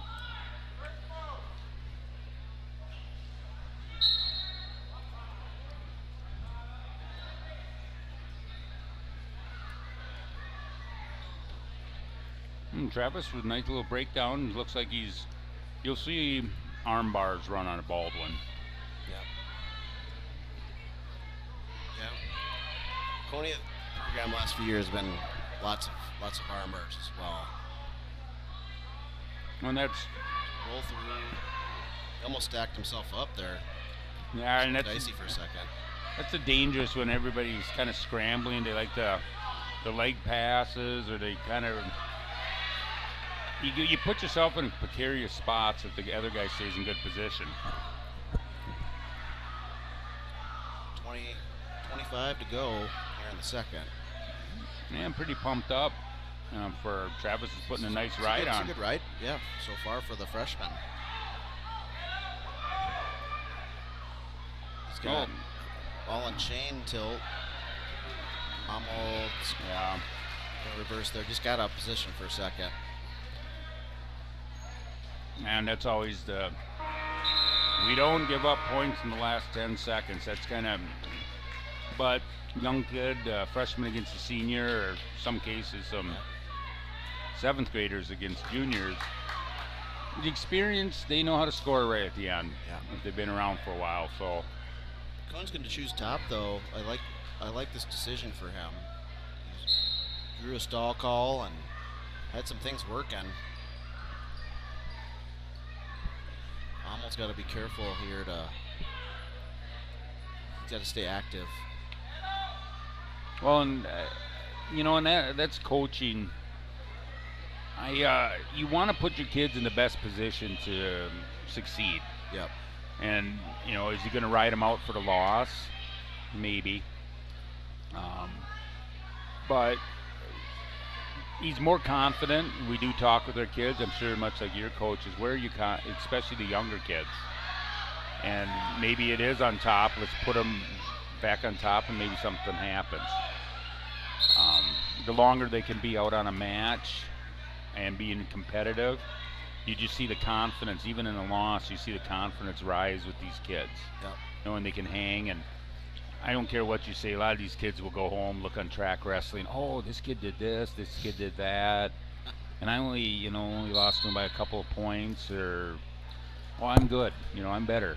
So I like that. He's putting together a nice ride. But on the other token, I'm sure in a couple weeks when you're looking at your sections, a team and individual, your coach is going to get back in the room and say, hey, this is how we get out of this ride. Yeah. So we don't, if we see it again. So with an escape, with that said, River got out to extend his lead to 5-0.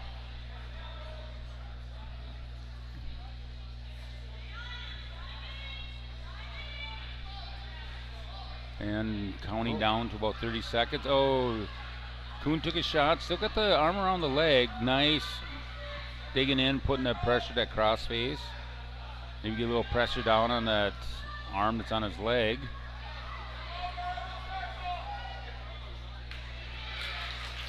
There's a little quick go behind, takedown. Sunk the leg in. Amal's going to, if I don't jinx him, inch out this decision victory at 138. Well, that's a win for River to stretch that lead 39-9. But I know it was good effort there by Coon. Yeah, I like a good tough effort. He's young, puts in some good effort. To me, that's kind of a win. Yep. So out here we have Maverick Mueller and Wes Brash.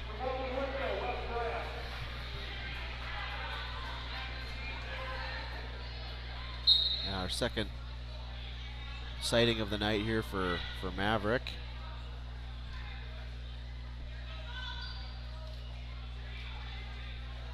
He's coming out with a lot of aggressiveness here.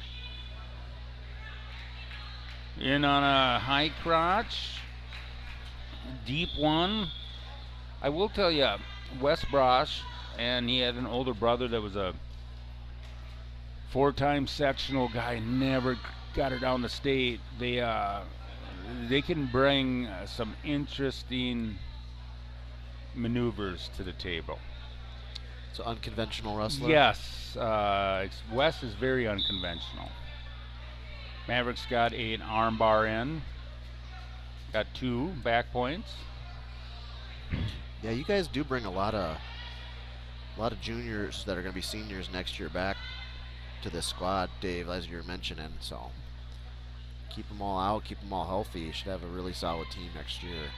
With the sprinkling, like I said, with some 8th graders coming in, and we're still going to be in need of a 6-pounder. It's just, Yeah.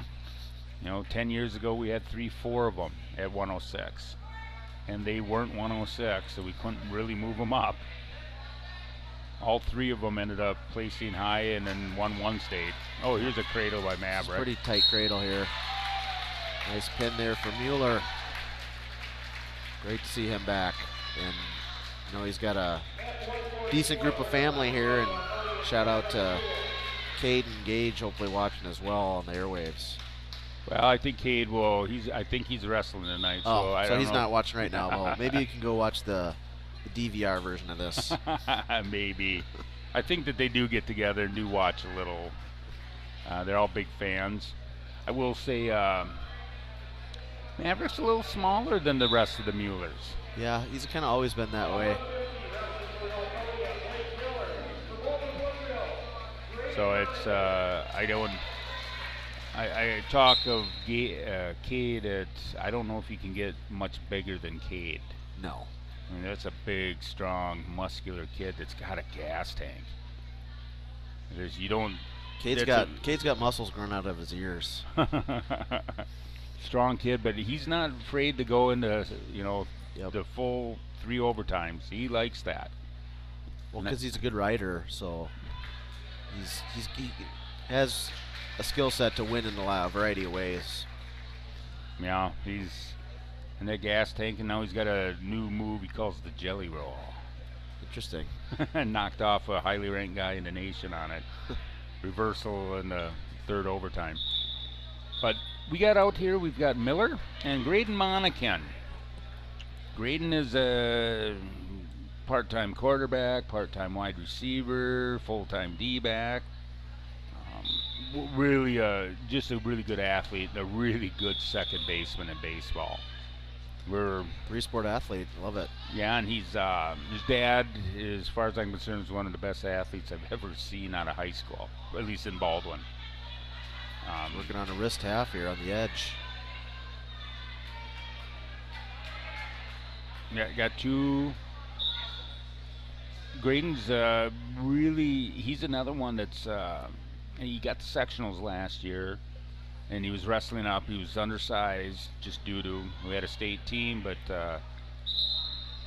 he's still growing. His dad's like 6'3", so we're figuring he's gonna at some point be that tall, but really good, been a really good wrestler. Started a little slow, had a football injury, and he's really been putting it on lately. Has beat a couple of guys that on paper he probably shouldn't have, but another guy that's fun in the wrestling room. He's running that bar. Yeah, he's doing a nice job of keeping it tight. A lot of guys try to just rush it. Yeah, and that's a victim. We had some weird rules of what you could do with the elbow, and for a while they were so difficult, but they've kind of loosened up on how the pressure, where the pressure was going to be. And, a lot of other coaches figured that out. Let's just pin that elbow down, and then run it. You don't see that walk around as much. We just kind of try to turn them over, maybe not look for the pin, but just to get exposure out of it. Yep. Miller coming off of that nice win last match against I think it was Iverson out of Hudson. He's got his hands full with Monikan this match. Yep, Monikan chose down, got the escapes, got a takedown to stretch that lead out 10-0. Like I said, our strong point is right through the middle.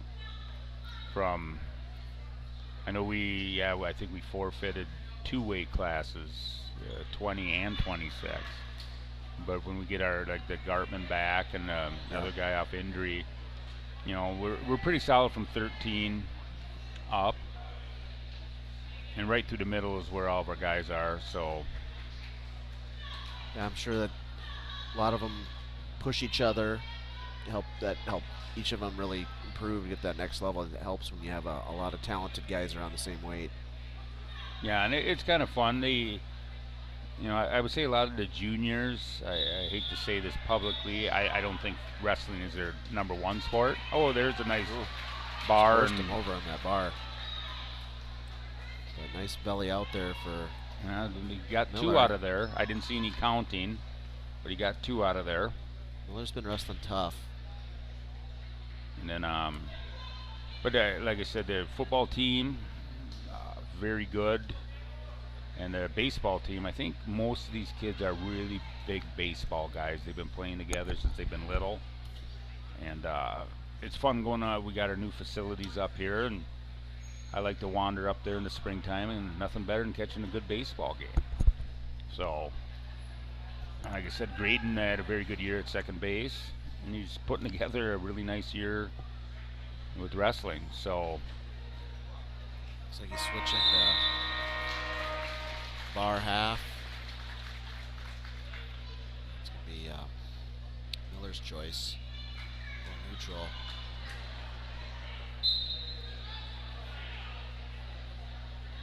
So 14-0.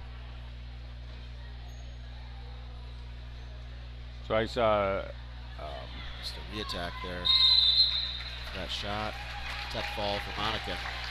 Yeah, I did. I always tell this story. I was at the Clash one year, and it was in the Final Four. Top 4 teams were going at it, and a kid was wrestling, I think the #1 guy in the nation, and he was down 14-0 going into the third period. So, and it was this opponent, this guy's choice. So he said, "I'm going to take top." And so the other guy, the #1 ranked guy, got down the referee's position. He walked over, turned to the ref, cut them both up. So he saved them. So he got tech fauled. They won the duel by 1 point. Wow, crazy. And I'm just like, why would you choose top and then cut the guy to save a pin? I just like that's pretty ingenious. Yep. So we've got, you guys say the Dwindell? Yep. All right, and Tate and Holdorf. St. Croix Garage Doors, I'm sure is very proud of this young man. Tate and Holdorf. I just kind of looked through the rankings. I think he slipped a little bit. Looks like he's around 10th. Yeah, Yep. I think he was up to the top 5. We've got 4 of the top 10 kids are in our region. So, and he took a couple close losses in the last 3 weeks to 2 of them. So I think he slid down. I think he beat one earlier. It's just they go back and forth. Whoever can come out ahead of a 4-2 match gets the bigger ranking. So he's been having a good year as the season goes on. He did, we went to Lakeville earlier, and he was ahead of a kid, and I forget what his name is, but I believe was a returning state finalist from Minnesota in AA. Okay. I didn't know who it was at first, but it was a really good match, and we looked him up, and we're like, oh boy, Taden's taken a big jump from last year to this year to be. He's holding good position here for sure. Dwindell's been wrestling really well this year. A little bit of a tougher year last year, but he's come out this year, wrestled really smart. Had some big wins. Beat one of the section rivals and one of the kids that just kind of moved into Eden Prairie. That was during the Eden Prairie duels. That was a big match for him, and wrestled really well this past weekend at the Orono Invite. We're loaded with guys at 152, especially in AAA. So, yeah. So Brady's this will be a good matchup here. Holdorf's definitely looking the part. There, Front headlock. and he's a lefty, so Okay. you know he gets in that front headlock. And I know in middle school, and I coached him. You know, I had to think quite a bit because he left-handed dominant, and he is pretty dominant that way. Is okay. How do I run the lefty headlock or the front head? And nice quick escape for Taden. He's tough on the bottom. And if you catch what he just did, you have to watch in slow motion. I know that it's being watched by other people he's got to wrestle, but he's got this slick little move out of the bottom where he gets a little separation, kind of kicks the knee out in all one big motion. And it's slick. Have his own signature. Yeah, and when Cade did that jelly roll, I was like, well, I think I've seen this before. So, But it's a slick little move. He's a strong kid. He's been mowing lawns and working for his dad since he's been a young kid. And a family of athletes. His older brother played football at Oshkosh. So, good athletes. And that's when you're in the room coaching and you run into good athletes like Graydon Monikan and Garrett Guthrie also.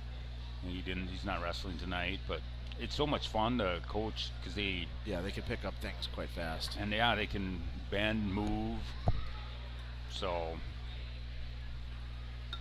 they're both wrestling's such a feel sport too that you can just learn a lot by and stay in good position from your athleticism, right? Well, and that's the hardest thing. You got to get them on the mat and fireman's attempt there. Yeah, you might see one or two of them. But he'll shoot it, like I said, he'll shoot it to the other leg, so it kind of confuses people. But I see Dwindell is punching his own little underhook there. Yep, he's very comfortable upper body. I think that's a big adjustment he's made year over year. Is he'd get in the upper body ties and try to go for moves that just weren't there. And this year he's been a lot more patient, a lot smarter up there. Oh, that nice attacks. Nice attacks there. Oh. The end of the period. That was a nice takedown at the end of the period. I really like this change of direction. Attacked the left leg and came back to the right leg. That was really slick. Now here's a choice as a coach. It's 2-1. Do you just cut them right away and look to give yourself 2 minutes, or do you ride them out for a while? I think it's a good choice. Holdorf's been right there in this neutral position. And looks like he's pretty good on bottom, so if things don't go your way, you can still get an escape and then stay into it. But he's one, I feel, coaching him for the years, that it doesn't matter. He's going down because he gets away. Yeah. He's just one of those kids. He's got a tricky little move on the bottom. Real nifty. I should call it nifty. I for the life of me, can't figure out how I'd ever do it. But, and he keeps good position, and he's a strong kid. I noticed Dwindell must like this, because a lot of guys that will get tied up in these positions are a little cautious with Taden, but Dwindell seems to be attacking these positions. So I think he's a strong. Yeah, there you go. He came out of there. A nice leg pass. Now we're going to get to the edge. Yep. There you go. Wisconsin edge rule saved Nell there. Yeah. 45 seconds to go. Oof. You might hear the Bundy slip out, because Taden in our state quarterfinals at level 3 scored 4 touchdowns in a high school football game. He doesn't get the reference, but I like to throw it out there. All right, this is Dwindell's sunk in that underhook. Yeah. Really nice. He's got good head position on that side as well. Stall call on Holdorf there. I don't think Taden's trying to stall out of here. I just think he's in a very good offensive position. Yeah, Dwindell just pressuring forward. Yeah. 4 seconds to go. Yeah, that's a very good, smart match. Nice little attack at the end of the second period to get that takedown. It's a great match for both wrestlers, especially if Brady's wrestling smart. 3-1 to victory. That extends the lead for Waconia to 48-14. And 2 more weight classes left, 65 and 75, correct? Yeah. Okay. Yeah, because we started at 90, 190. Yeah.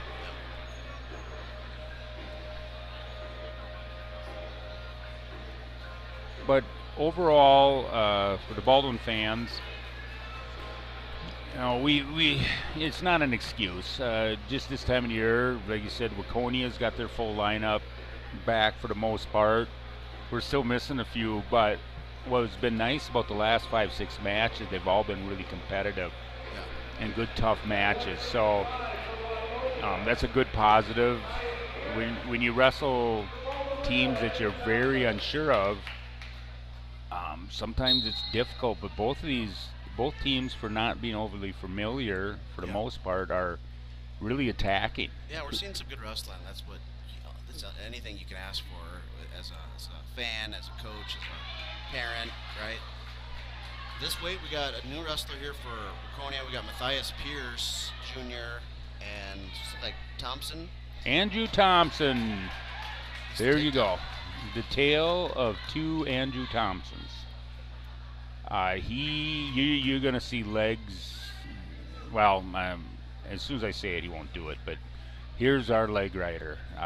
I think every time he walks to the gym, he thinks he's got the legs in. Big, tall, lanky guy. He wrestled 190 last year. Wow.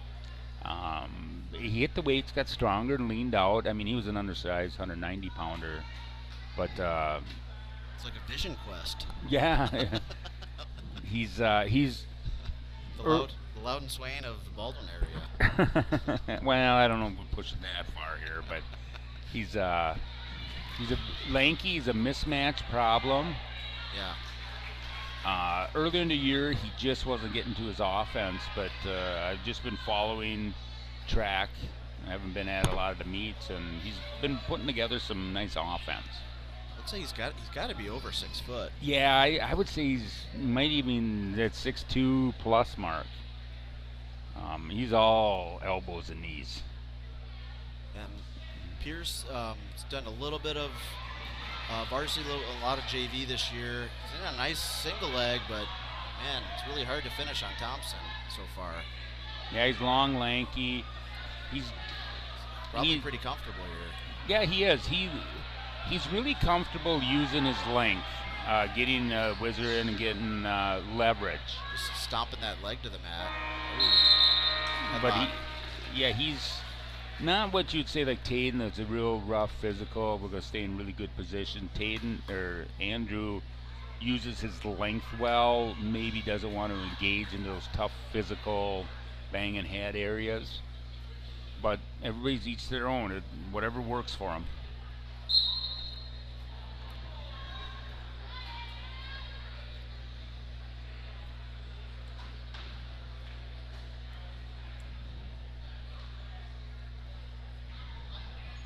All right, going into the second period. Geez, giving away periods here.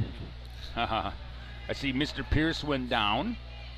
And, you know, another thing about having schools that you don't know, in our area, you know, it looks like they're both very similar in skill. The area coaches probably wouldn't have gone down on Andrew. Oh, sure. Or taken bottom just because of his leg riding ability. Now, I said earlier he's a leg rider, and I have not seen him. He's just blocking the knees right now. So, what do I know? He's got a reinforced armbar tilt here now.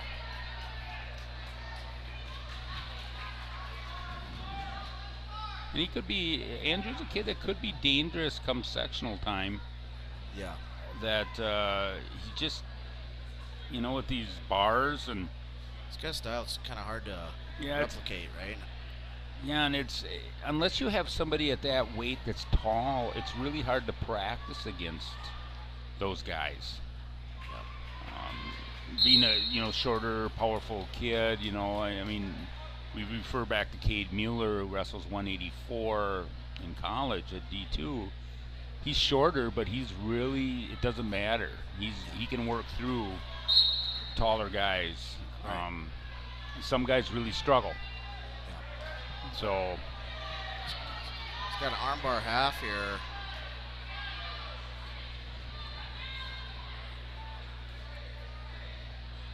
He's got some really good pressure on. I really like his ride, and he's staying out of the leg rides.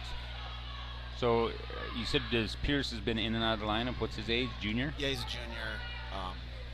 He's been kind of helping out across. We've had several injuries across these couple of weights, and so our starting 160 just had shoulder surgery a few days ago, and he's been out. And you saw the freshman Mavon wrestled last duel against Hudson, so it's kind of been a committee approach. And then so Matthias has wrestled across 160 and even to 172. Well, and also us having that extra weight Yeah. in there, it's kind of nice giving Yeah. guys get out there a little bit. So in the third, it was Andrew's choice, and he took top. Oh, It's boy. a double this- armbar. Yeah. I saw it for the first time recently in a college match that somebody had the double armbar too tight, and the guy slipped out of it. Oh, interesting. I mean, it was painful looking. I had to look away, but that was Andrew. He only got a 2 count on that, or he might have had a 4 count. It's only 2 points. So Pierce did a nice job fighting out of that. That was yeah, and That's that's the fighting out of an arm bar is not fun. Not fun at all. So Andrew with a 6-1 lead, and he's on top, putting together a decent ride. It might be a little frustrating for Mr. Pierce. Oh, that was just taking him straight backwards. Now he's got a leg in. He needs to elevate that. Yeah, so many people want to just hook their toe around there. I'd rather see more of an elevation of that leg. Take away that leg. But, you know, now finally. He's going back to it. Yep. He might get the pin here.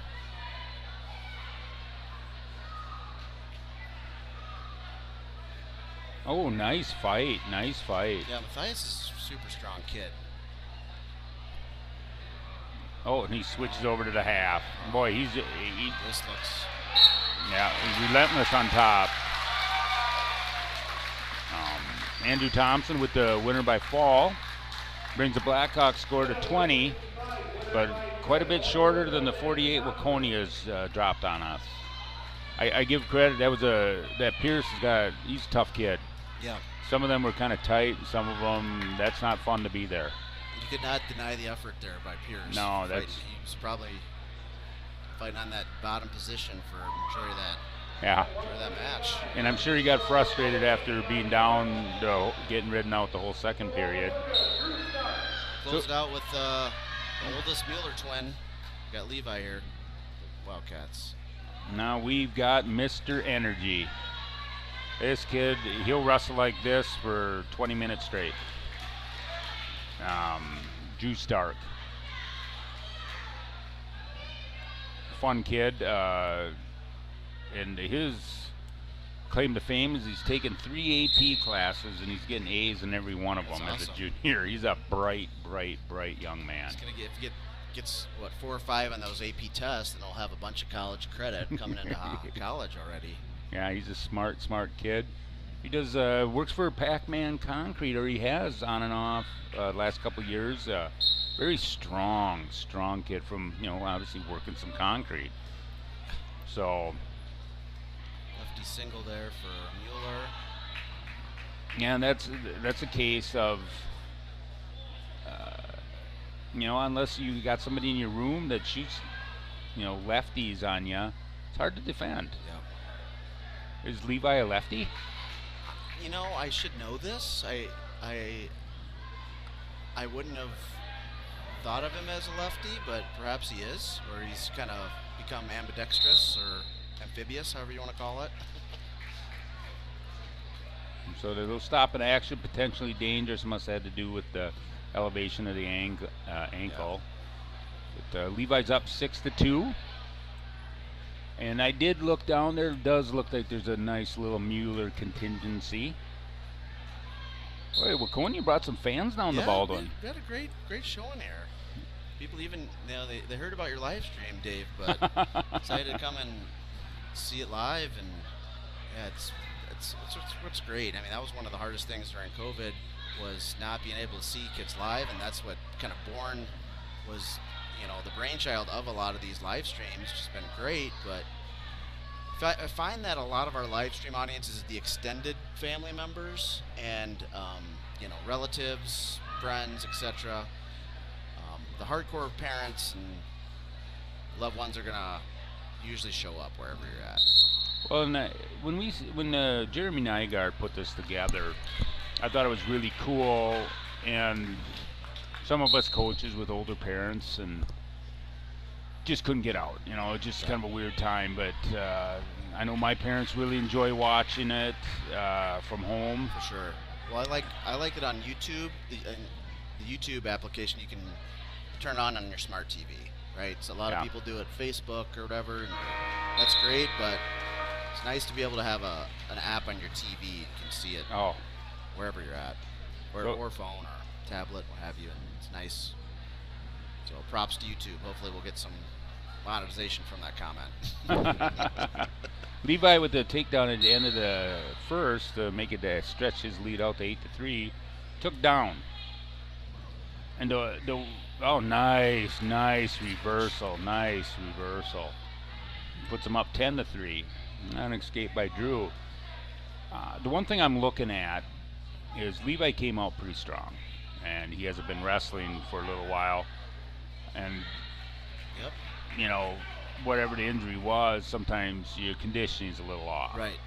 And Drew's a kid that goes 100 miles an hour, doesn't quit. So I'm just kind of curious, even though kids get up big on him, right?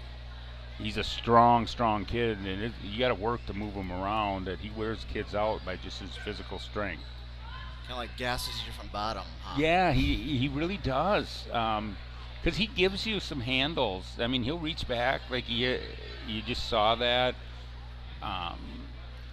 and you're thinking, oh boy, a wrestler of Levi's ability. It's like, oh boy, he's giving me all kinds of handles, and you go for it, and next thing you know, you fought for 30 seconds and you didn't get anything. Couldn't get the armbar in or couldn't get the half in, and you watch guys just start getting tired.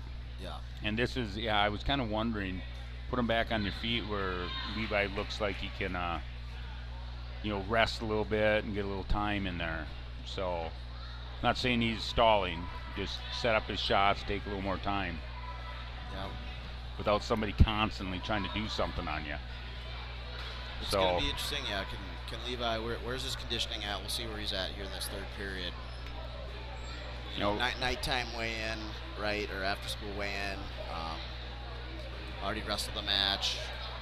So, but just good to have at least, man, I have to say it's been thankful to be able to have our kids, for the most part, showing some good health here tonight.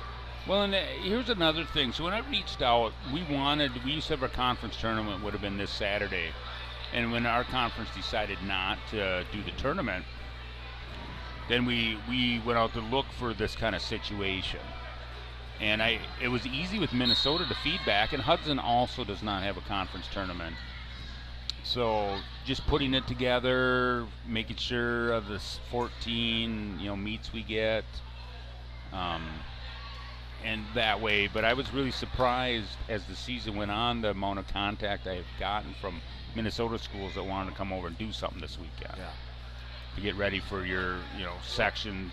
Maybe we can do something similar next year. Maybe have you guys out our neck of the woods, or we're looking to build something like this with some Minnesota. I've got through Max Wrestling, I've got some other contacts that let's throw together a quick quad on a Friday night. Because we're only 20 minutes, 15 minutes from the border, so a lot of good wrestling, half an hour away from us. And it seems to be that a lot of the schools really want to come over here. So Levi is looking a little tired. Yeah. But he's got a 14-6. It's a major right now. And Drew said, hey, you know what? I'm going to shoot on you. I'm going top or neutral. Nice. Was Levi baiting him into something here? Kind of. Was he playing possum there? Like, really gassed. Shoot on me. I'm gonna reattack you. Could be. So I've had a chance to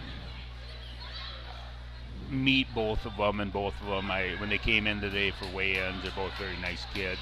Yeah. Oh, nice little reversal for Drew to cut into that lead a little bit. Still a major, but maybe it's time for Drew to cut him, and let's see if we can get a takedown. Or see if we can work a stall call out of here. There we go. He's got one. Now it's time. We've got a minute left. You know, maybe he can catch Levi in something. Yeah, I'm probably cutting him here. Yeah, Stark. Drew's feeling it. Coaches, yep. Drew's feeling it. If your conditioning and your cardio is one of your strengths, you got to use it. Yeah. But now a well-timed blood timeout for Mueller. All right. If I was in the crowd, I'd be booing. No, I'm kidding. It's part of wrestling. It's what's really kind of fun. You know, I've been able in the last 10 years to watch a lot of wrestling. You'll have the kids that will be yelling at the guys that cut the blood time, get back out here. And it's kind of funny. And sometimes the kids talk the other guy into it. Yeah. So. All right, minute left.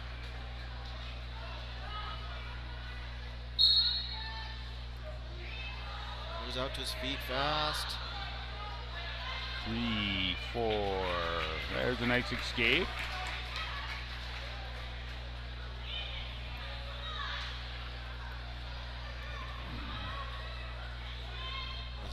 Another lefty single. Yep, post on the hips, drive back, stretch them arms out as far as you can. Get on that head, tack an elbow. Yeah, make him feel your weight, right? Yeah. Carry your weight.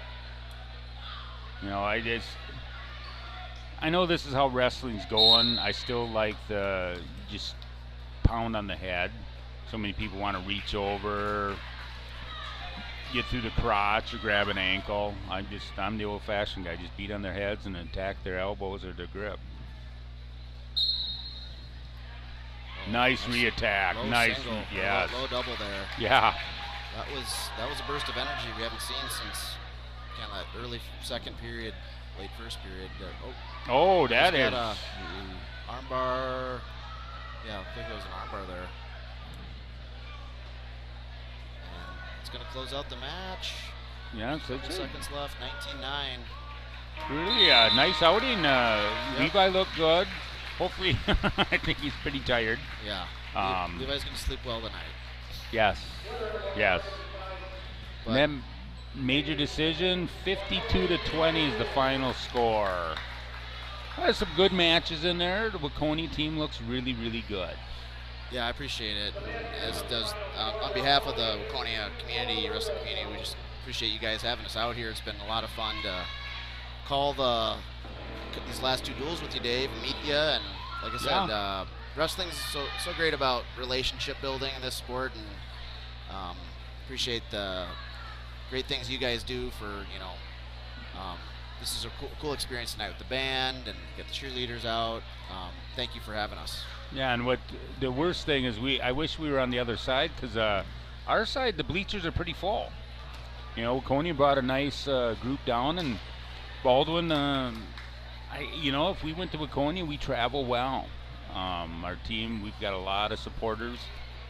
So That's awesome.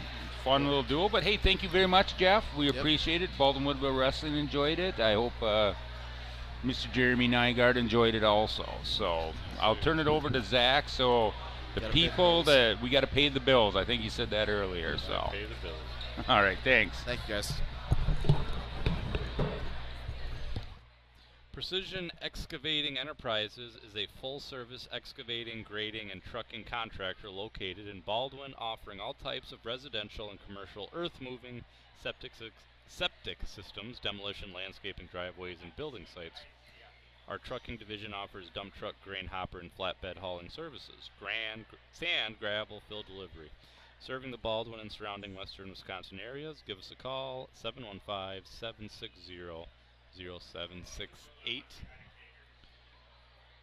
A-Star Concrete Pumping Inc. is proud to be family owned and operated in Wisconsin. We pride ourselves on maintaining a high quality, unique fleet and very knowledgeable staff to complete all projects. From smaller residential projects to large-scale commercial enterprises, A-Star Concrete Pumping has the equipment, staff, and experience to handle all of your concrete needs. And as I'm reading, you can get some nice entertainment. Whether we are cooking the perfect butter burger to order or scooping up our freshest batch of the flavor of the day, we work hard to ensure you will always leave happy. We know you have a lot to do and many options to choose from, so we appreciate when you take the time to visit Culver's of Baldwin. And I will keep talking because sometimes we can get flagged if there are songs and then get copyright infringement, and then Jeremy Nygaard will not be happy with me. Members of Wisconsin Credit Union can access account information and take care of most everyday banking needs via Wisconsin Online, the mobile app, and text banking. Immediate access to your Wisconsin accounts is also available 24 hours a day via touch-tone phone. Contact Wisconsin Credit Union to learn more. Nielsen's Foods has been serving communities since 1903. We offer full-service caribou coffee, bakery, deli, and meat departments. We pride ourselves with our award-winning Nielsen's Market Meats and our friendly staff. Nielsen's vision is to build a strong family of customers and employees by delivering superior service to our customers, offering employee growth opportunities, reinvesting in our stores, and serving in our communities. Like I said, I'd love to keep the volume on, but we don't want to get flagged and taken down or muted, but still keep the video on.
We're starting up the Hudson versus Baldwin-Woodville, and luckily, Mr. Ramberg is joining us right now.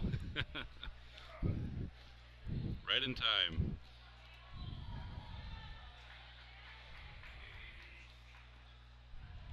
Figuring out a rat's nest first. All right, you hear me good? There we go. Yeah, crystal. All right, Sam Aho's up, and Mr. Doherty. I had to run down, and Waconia had a big contingency, and thanked them for coming. Oh, yeah. How long of a drive is that? I asked the one guy, he said just a bit over an hour from his house. Oh, okay, so not. It's about from here to Osceola almost. Yeah. Oh, Sam. Sam with just a nice, boy, it kind of looked like a variation of a lefty headlock, but just driving him right to the mat. There. Okay, Sam. So I do know this, that during weigh-ins, we kind of eyeballed the other schools' heavier weights because we are missing one up there, and they thought that would be a good guy for Sam. So, and puts us up. Or we started at 215 and we forfeited, so that ties it all up. What's too bad about Guthrie and Gardman? It's kind of. Yeah, that's. And then Trevor North. Oh, and Murdoch, you know. Yeah, Murdoch. And then Sergey's out also, so we're giving up 20 and 26. We're not blessed with 60 kids out, so. No. You think they'll be good by next weekend?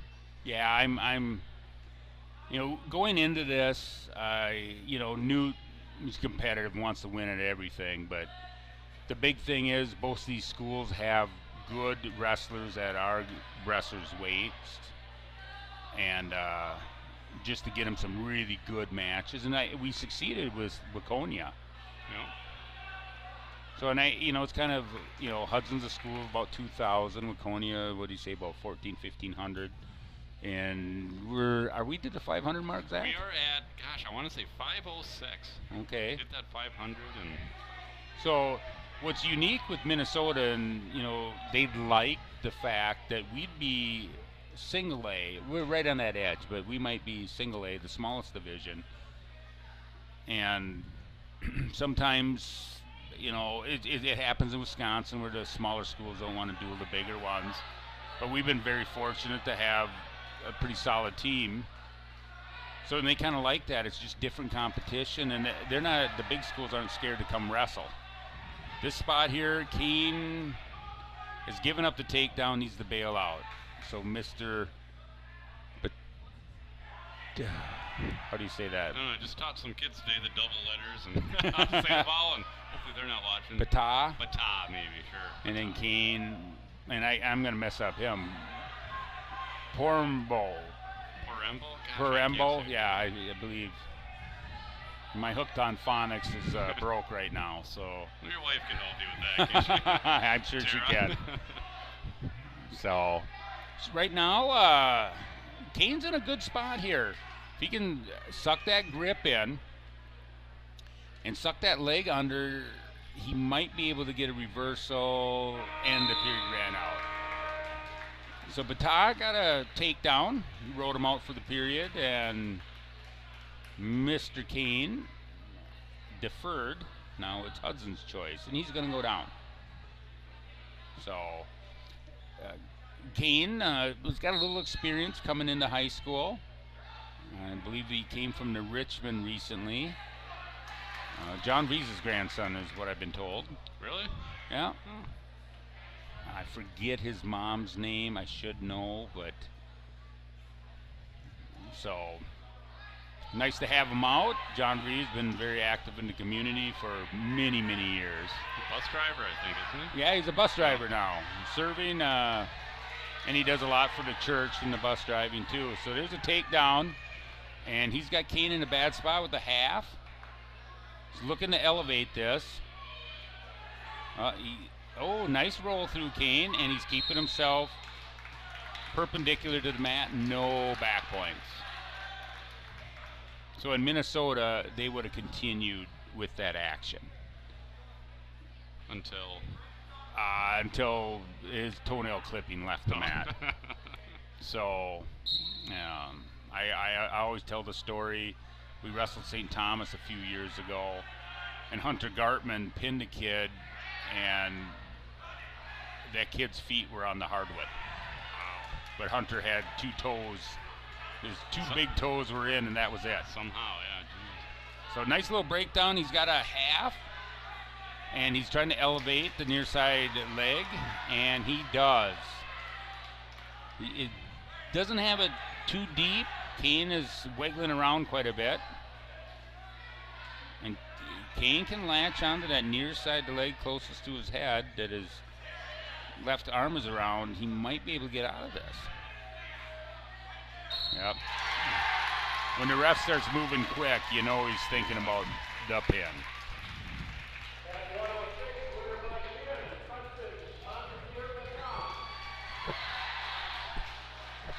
Alright, while reading advertising, I got a few left here.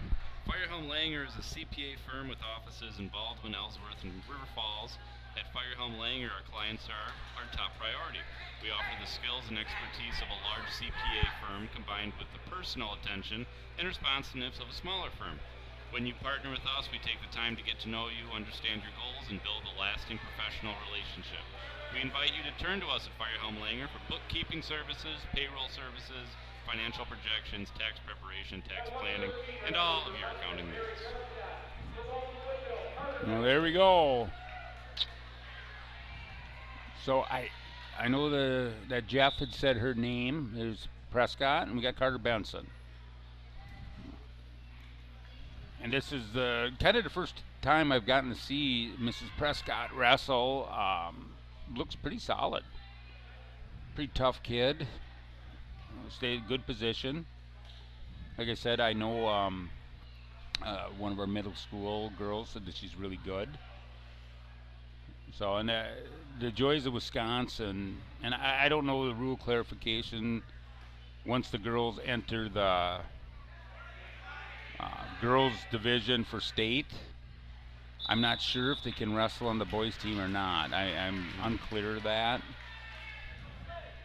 So, because Wisconsin now, there's I think, was it 42 states now, I read, that have girls wrestling. So, but I do know that there are teams that do not.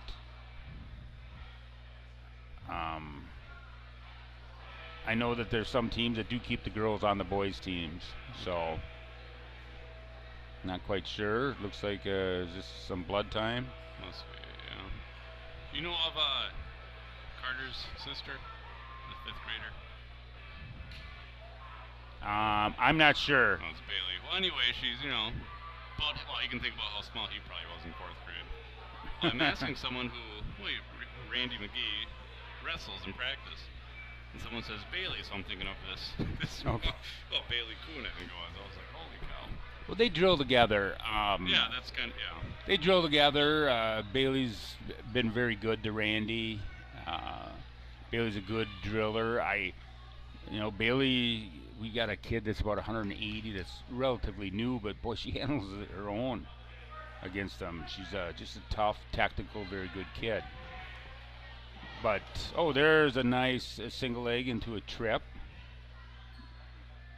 It looked like she landed a little hard, but that's not quite all on the Carter.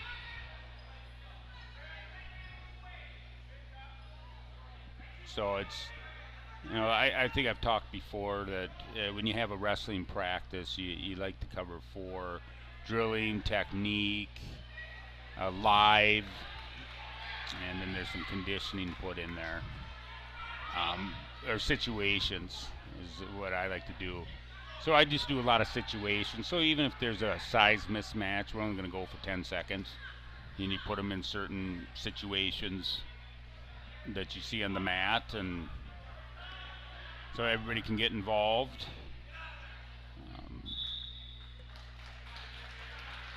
So within that, the drilling, pick up the pace, you get your conditioning, and I haven't been going over a lot of live, so being a partner is probably one of the biggest things in individual sports, so kids can work. I haven't coached football, so I don't know if they do a lot of that dynamic. So, all right, the period ends 2-1 in favor of Mr. Carter Benson. And yeah, I know Carter's got a sister, and I would assume that's his sister, but I'm not quite sure. Yeah, I just have her in math class. That's just because I can remember Carter in 4th grade, and yeah, she talked about maybe a 106 wrestler, but I was just picturing, someone who can take down, like you said, 170 pounder with this little 870 pound 5th grader. But a lot of, like I was saying, a lot of wrestlers in the youth here. I mean, yeah, we're really pleased. COVID was difficult on us, but we've changed some way of thinking, and we're getting more and more kids out, which is great. I love it if they all stuck out, but theoretically, when we start getting in 3rd, 4th, 5th grade, we hope we can keep 4 or 5 kids per grade. Now, last year's we had 8 kids. This year we have 2, and next year our junior class, and we've got about 8 kids there. So ebbs and flows, kind of. Yeah, it's ebbs and flows in our 6th and 7th grade, which I hope they all stick out. Will be probably that 8-9 mark. So, there was a nice little he twisted his hips and he had a big lock up top. And what he needs to do on this spot, and he knows that, he's kind of got a hip heist and get his hips, there he goes. Got to get his hips flat and look to sink in like a half, or get that head scooped up. Kind of looks like he's got a little bit of a butcher bundle going on. There's 3 back points. Extend his lead 8-1. If you're our new superintendent was a wrestler at Wyoming, University of Wyoming back in the day. And is this Brecky? That's how I assume Brakke. So he was in a northern school at one point of his career, and I was contacted by a former wrestler that lives up there, and he said, sent me a email that said, don't get hoodwinkled into a game of cornhole with him and his wife. Oh, good to know. Make a note of that. And they're sleepers. They sandbag it. But he said he's a real big wrestling background. So I'm... Maybe he's watching all the way from Belgium, Cedar Grove. Thank you. So, how's their wrestling program, Cedar Grove, Belgium? Not... They're up and down. They've had some really, really good wrestlers. They had a kid down there who was a 3 or 4 time state finalist and never won it. Wow, jeez. Yeah, I remember his name, Garcia, and he lost one year in a real controversial slam. It's most into a Clear Lake kid, too. That's why I was kind of watching the match. He ended up standing up, and he had him in the, I don't know, the attitude adjustment or the F5, if you want to go. And once you leave the mat and the other guy leaves the mat too, the refs are supposed to stop it, and the refs didn't. And then as he had the kid on his shoulders, he just dropped him. The kid hit the mat and wasn't able to continue. He didn't throw him down. He just rolled him off his back shoulders. So that will always stick out of my mind, because if a kid's been a 2-3 time state finalist, you're always cheering for him. Yep. Kind of like this year with Colton Hush. Yes, exactly. They've been there, and you'd like to see him win. Oh, Carter had cut and just bullied her over, is basically what he did. Boy, I give this young lady flexible, and she is a fighter. A few times now She'll fight off their back. Yeah. Carter said no, both up.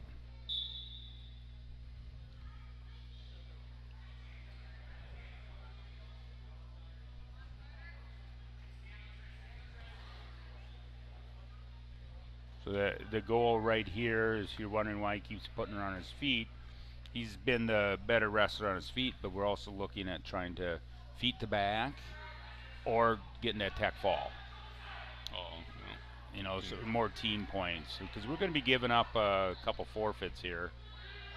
And I know we're asking a lot from 32 to 190 to make up with the Hudson's lineup, but to keep us in there and get us close. 10 seconds.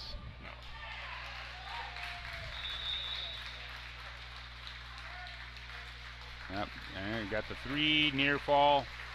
5 team points brings us the Hudson 12, Baldwin-Woodville Mighty Blackhawks 11 on a tech fall by Mr. Carter Benson.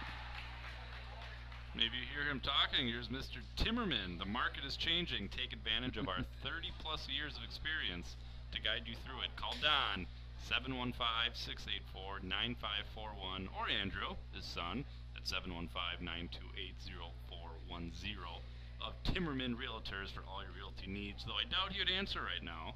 He's a little bit busy. And I said it earlier, his daughter is the cheerleading advisor. And we got to see some cheerleading routine during a little break, which is awesome. It's the pep band here tonight, senior night, and then we got the cheerleaders that do a little routine. Yeah. I think I used the word correctly, do a little routine. I see them every day coming in. When I come in, they're working, whether it's basketball. I'm not sure, does hockey have cheerleaders again? I don't know. I really don't know. And then wrestling, they're working hard. So got to give them a lot of credit. With wrestling, the only downfall, like I said, when you go to these tournaments, there's usually no cheerleaders.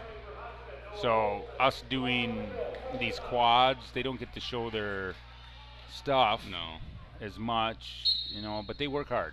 Well, they do. I mean, they're there. Like I said, I get to practice in the fall and spring, or fall mostly, and sometimes thereafter we're done. Yeah, so Hudson got 2 forfeits in there at 120 and 126. Liam Nitzel, we saw him earlier against the other announcer's son. That's a chance we get one more year. One of the best in state, and I think he creeped into the national rankings. He's gone to all the tournaments. I know I run into his dad quite often at the national tournaments when I was with Max. So got to know them a little bit. When you're traveling, it's always nice to run into some local people and get to know them. So now we got Colton Hush out here at 132 and Molson. So if I recall correctly, he had a really good match with one of the better Waconia kids. I can't think back. And I think he's pretty solid. Just going through Hudson's lineup, they're good. They're good. I think they've been riddled with a few injuries. I saw them. They lost. I shouldn't say surprisingly. I thought they would beat River Falls, but they lost a real close one. We had a 36-35 match against River Falls last Friday, and I think we won 8 matches, and then the 6 we lost were like 4 or 5 forfeits, and somebody got pinned. No. So really happy though how Baldwin's been wrestling. Just injuries and other things going on. The kids that we're throwing out there are doing a good job. So I think we beat them 8-1 in matches wrestled. Oh, yeah. But they did their job, didn't give up any pins, and our guy did, pins and forfeits. So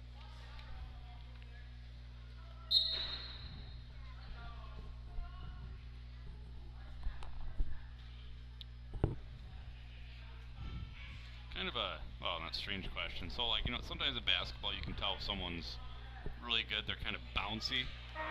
My thing with wrestling, it seemed like it with Colton, and I kind of saw it with Holdorf. It's like they're really bent at 90 degrees. Is that just... there's 2 sides of that. Right now what you're seeing is the Hudson kid right now, not saying he's stalling, is being very defensive. Because Colton's a lot more offense, and he's posting with his arms, things like that. Colton, instead of getting the escape, has got to look to score and catch those defensive wrestlers in these positions and try to get multiple points. But when you say bouncy, I'm all right with their stances. I mean, they've had a lot of success. Not ideal stance. You still want to get them, a good wrestling stance is very similar to a good athletic position. If you're a second baseman, third baseman, you're out basketball, you're guarding on defense. You want to be bent at the knees. You want to make a tackle in football. You want to be explosive but be able to move. Wrestling has square stances, and the stagger stances tend to be a little more offensive where one foot is in front of the other.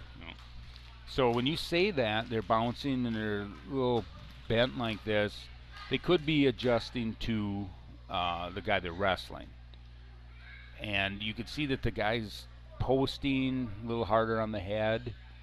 So Colton's probably, just a little tweak in his elevation, especially from the lower back. And you hate to put kids and put stress on their lower back, but sometimes that's just what happens to get through there. So 2-0. Colton's put on a little bit of a ride here. I'd like to see him score some points, some more points. Colton's just tough. And this year's been a pretty good year for Colton. He's got a couple losses on the year. He avenged one the other night against Hammond. I think they're 1-2 in state, and that's kind of cool. We're 3 miles apart, and you got the top 2 kids at one weight in the state. So where was it that he got the best of? At the try last Thursday. Okay, and then before that, he beat Colton. I just can't remember. Northern Badger in the finals. Badger. Okay. Overtime match. So Teague's a very good wrestler. Good little win for Colton, but he'll see him probably 2 more times for sure, if not a third. Like I said, they're 1-2 in state. And now they seed the state, and they might end up being 1-3, so they'd be on the opposite side. The only way I could see it happening is if Teague beat Colton, and for some reason the Freedom kid moves into number 1, but Teague's already beat him, and Colton beat him last year, even though last year doesn't count. So there's Colton now picking up the offense. Takedown, both start on their feet, takedown, cut him. He's looking to, sometimes when you ride a kid for that long, they're gassed. It's hard to fight when a guy on top is just pounding on you. There, a nice little cross ankle. I'm not quite sure if he had the front head or if he just had a 2-on-1 and a cross ankle. I'm hoping at this point Colton cuts him and gets a couple more takedowns and gets that major, get the team points.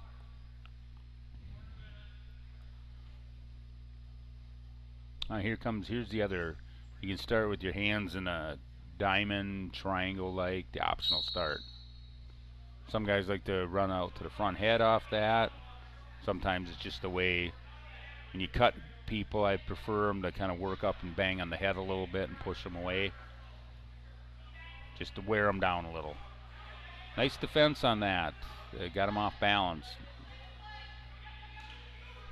Colton play baseball? Yes, okay. He does. We're talking second base with grade, and I can't remember what he plays though. Colton has been an outfielder. Outfielder, that makes sense. He's a lefty, and it's a right-handed game. I think Colton did do some catching at one time. Don't quote me on this. I know Ty Fink was a left-handed catcher for a little bit. Yeah. Which I don't think that's really a big deal, but it seems to be kind of voodoo. Yeah. Should have tried first base. They love lefties at first. Oh, yeah. Well, but when Ty's 5'6", Yeah, it doesn't not a big target. No. There was a quick takedown cut, and Colton needs to get out of that whizzer. Eyes in the underhook. If he can elevate and pressure forward and look to trap an ankle in the last few seconds, he'll get the major. He wasn't going to get fooled on that cross ankle again. And the match ends 10-4 with Mr. Colton Hutch the victor. Closes the gap 24-14.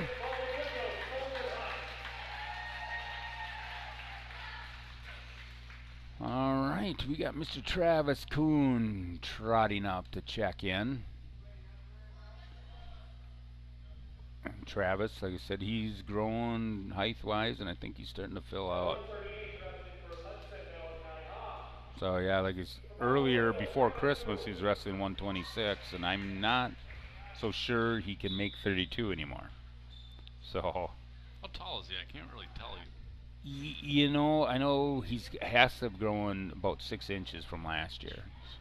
Because now he's taller than me. Not that I'm any Jolly Green Giant, but No. I just like, wow, he really has.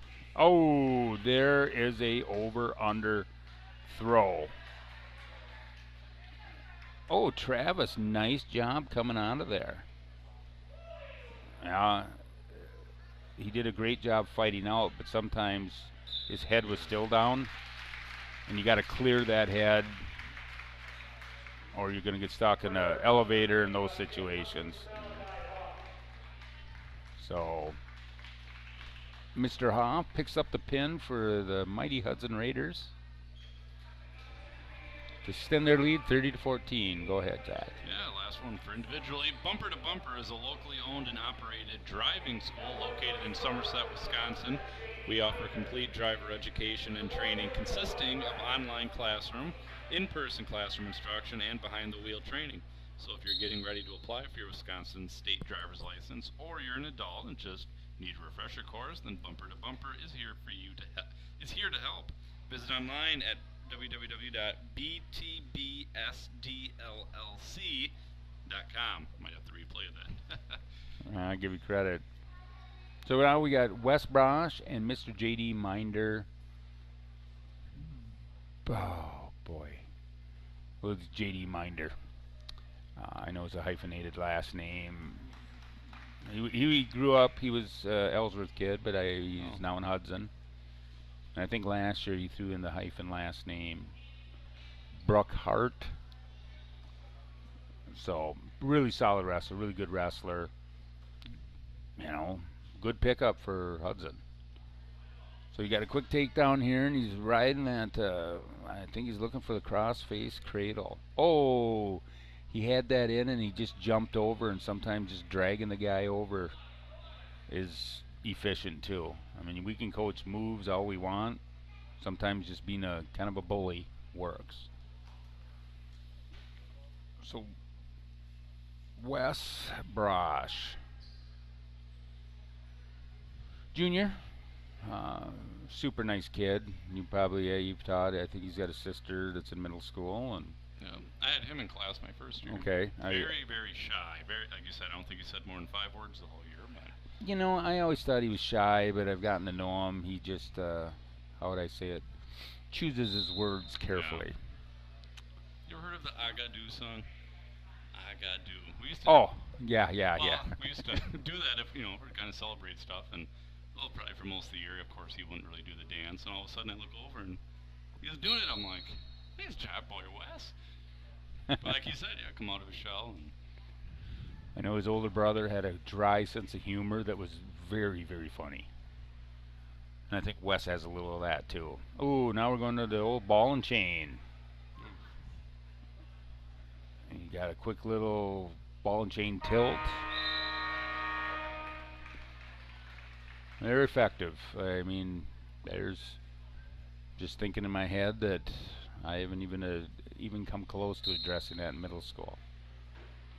How to defend it and how to do it. oh yeah, I mean, there's so many moves.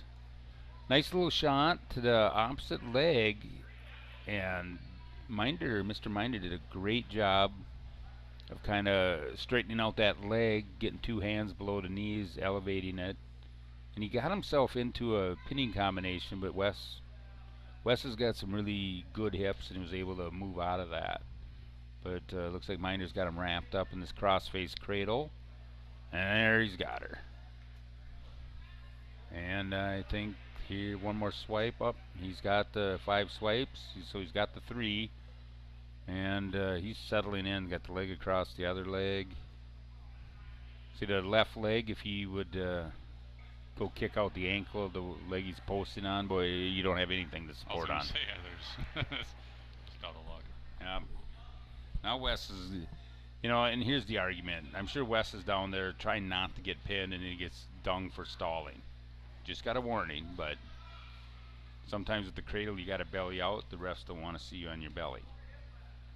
But I don't know how else to really defend that cradle when it's locked in.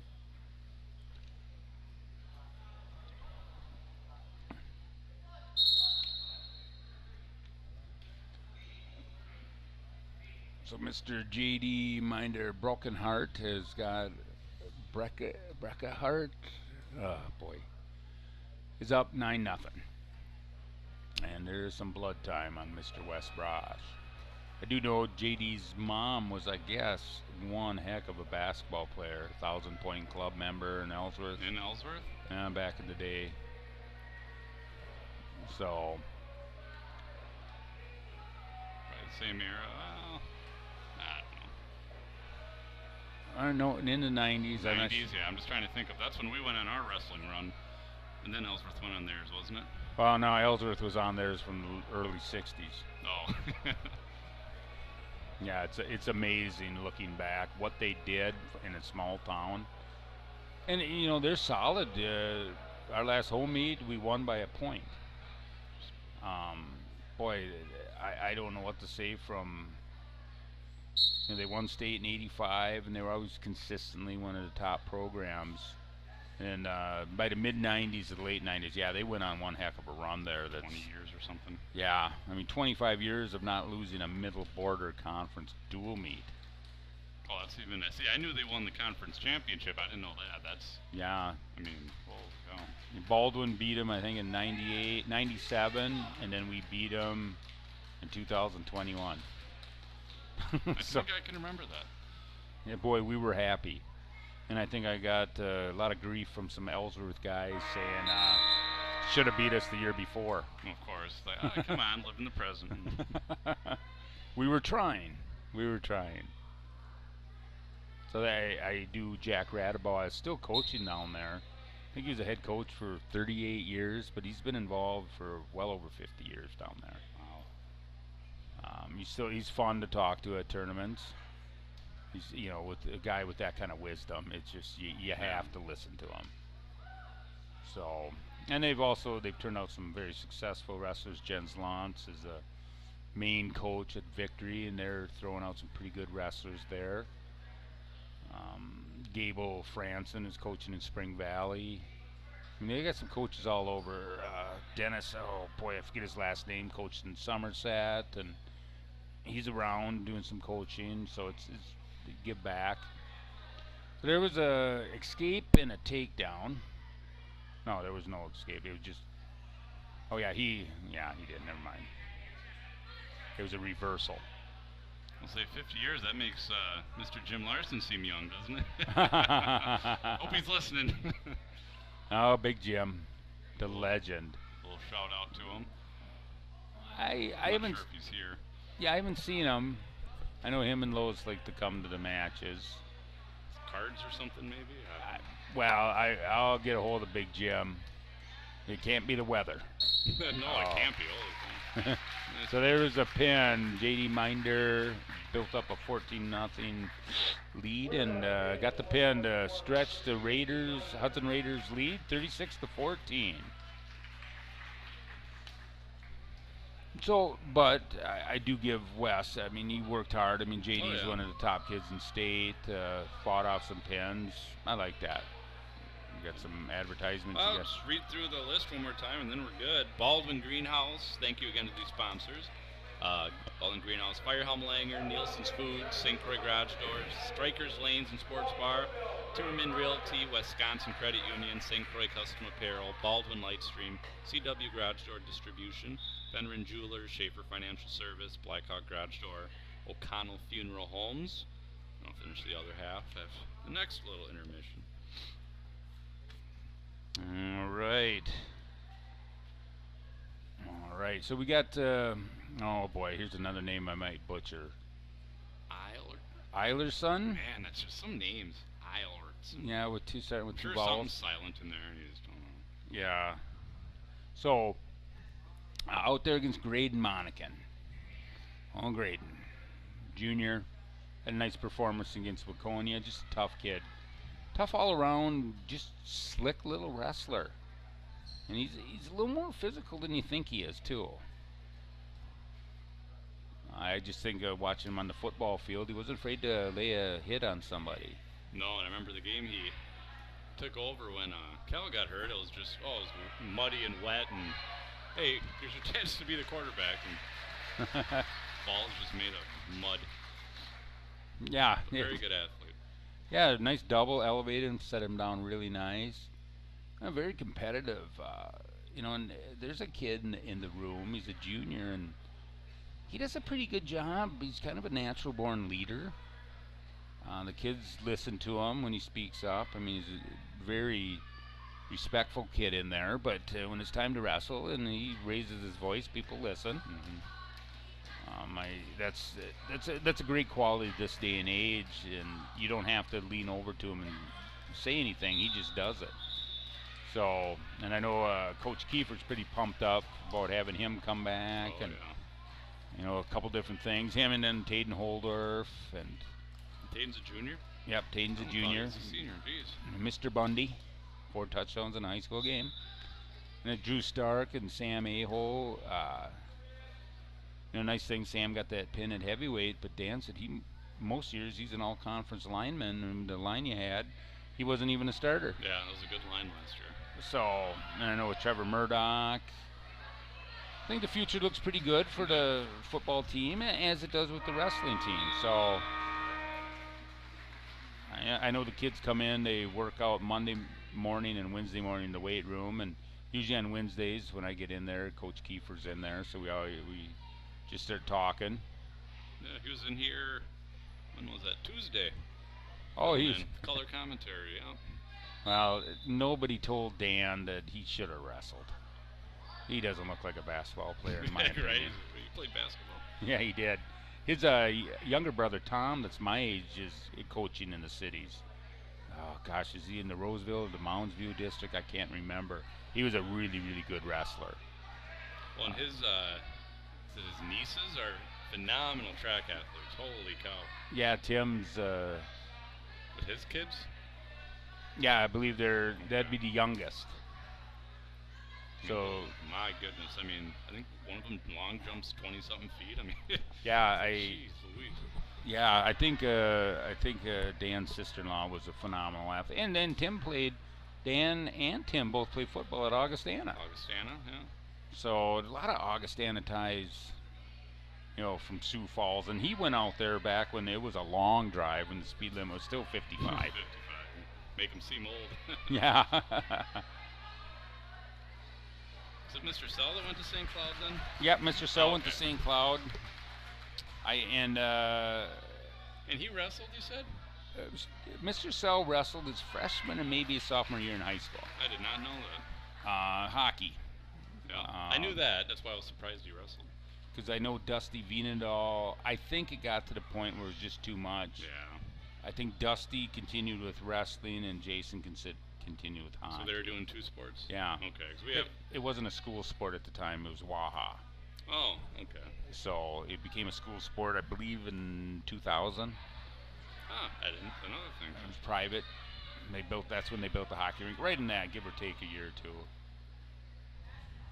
So. Yeah, 2 sports. We have a track athlete, Raya. Very good athlete. Well, softball and then track and trying to make it work, and you got to be dedicated. Yeah, and then, of course, Davis Paulson. Yeah, him too. Talk about, king of 2 sports. Yeah, and he's very successful in both sports. And he's, I think he was going to go to UMary. I'll bring us up to speed. Graydon got an escape in the second period. Extend his lead to 3-0. Mr. Iverson took both neutral. Be nice to get a nice takedown, some back points, and maybe get a 4-point team point. But I thought he was going to go out there to kick, and now he's in Gillette, Wyoming, I believe, playing junior hockey. Was it level 2, level 3? I'm learning about that. Football, soccer, hockey. Yep, nice double leg for Graydon Monikan. So that's probably would have been a good wrestler too. He probably would have. He went out for track for a year. Yep, he did. I think it was his mom was a very good track athlete. I remember hearing about it. And yeah, he just he didn't fit into one spot. I think he did a lot of different things that year. So I think he threw the disc a little bit, did some running events. Yeah, because I think his mom was a long jumper, so he wanted to do long jump, and very coachable. So Graydon with that takedowns up 5-0 with the 50 seconds left. What kind of was interesting that Dominic Hite, he was the middle border hockey player of the year, is also in Gillette.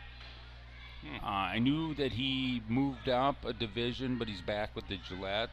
Looking at his numbers as a goaltender, I know he was undefeated at one point. So I'm trying to put something together so people see this. Yeah. And then Basil Cook, I believe, was in Alexandria, and I think they won the championship in the junior division that they were in. So got some hockey players Baldwin? playing. Yeah. Oh, Basil was 2 years ago. So yeah, it's surprising the amount of Baldwin athletes that we have playing in the next level, which is really cool. Yeah. So Graydon's going to ride them out for a 5-0 win. That brings 3 team points to Baldwin-Woodville. Tighten it up. We're down by 19, 36-17. You know, and like I said, we're getting some good matches in. Colton was getting pushed. Graydon's getting some good matches in. You know, I guess sometimes when you take away, you're giving up some points, or giving up some forfeits. It's good to win the little individual battles. Get these kids ready for the state series, where that's what you trained all year for.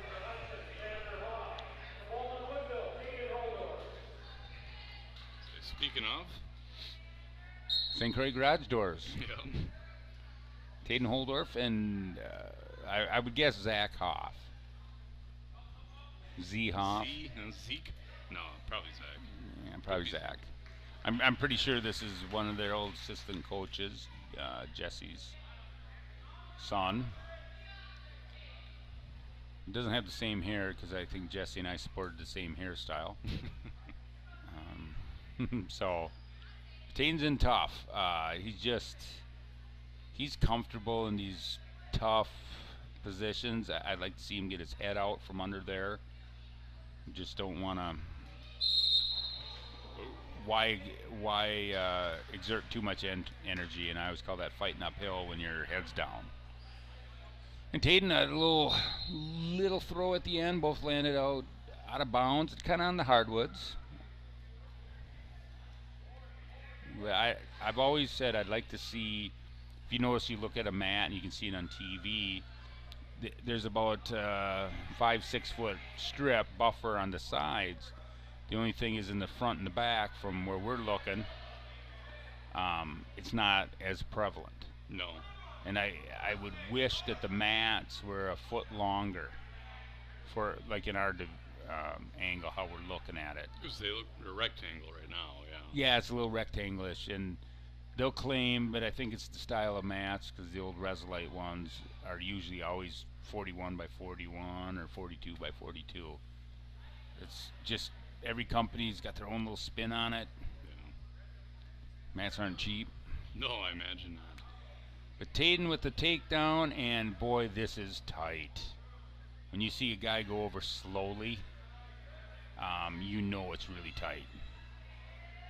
Now he regripped. Nice job, Mr. Hoff. Taden had a nice pinning combination going, and he wanted to regrip. And the kid took advantage of that, felt some pressure leave, and scrambled out. Here's my random thought. So when I was in high school, the mats, there's something in the ceiling that would kind of raise them up. I'm just trying to think if that's common or if that wasn't No, common. that's very common. We've looked into it, and I wish when they built the school, we would have done that. They just get stored in the Yeah. storage closet. There's no room We for have anything. 2 of them in there, and I know Coach Com, it drives her nuts for volleyball. I think, you know, with the new additions, we've cleaned out that side storage a little more.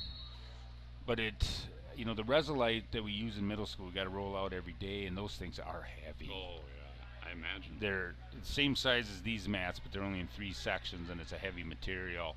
So the kids learn how to deadlift. Oh, I'll say. Jeez. So there's a 2 reversal for Mr. Holdorf. The period ended 6-1, but I see they took some points off the board. Now it's 6-1 after a 2-point reversal. I'm a little confused here. But yeah, those are the mats. Hudson, when they got their new school, they got a new mat, and that thing is like 80 feet long. It's like 2 mats. Yeah. I know that their one mat is 1 roll, so they don't have to tape it. And it's lighter with this, but they have the hoist, so they can put 2 mats down. Okay, And I think they were, the University of Minnesota had the largest ever mat made one singular section. And that was a whole mat, and I believe Hudson's, when they got theirs, was like a foot by foot bigger. wow. So I remember hearing that because I think we wrestled Hudson like three years ago, and we were the first people to wrestle on that mat. And I thought I heard the spiel, but yeah, that's one big chunk. That's no tape. Then you look to the one to the left, and that one, I feel like it gets slammed on that one, it hurts a little bit more, but Maybe not. Yeah, well, it's older. well, it's dirtier on the edge. It's supposed to be white, but they're both 2 inches. No, okay. They should be. Maybe somebody skimped and got 1 3/4 inches. I don't know. Taden's in a spot. It would be nice if he could just. Okay. He got 2 back points on that. I was just going to ride him out.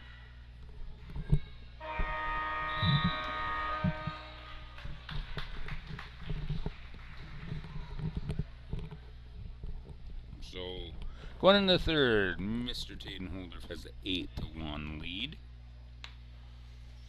Let's see, it kind of looks like they're both going on their feet. And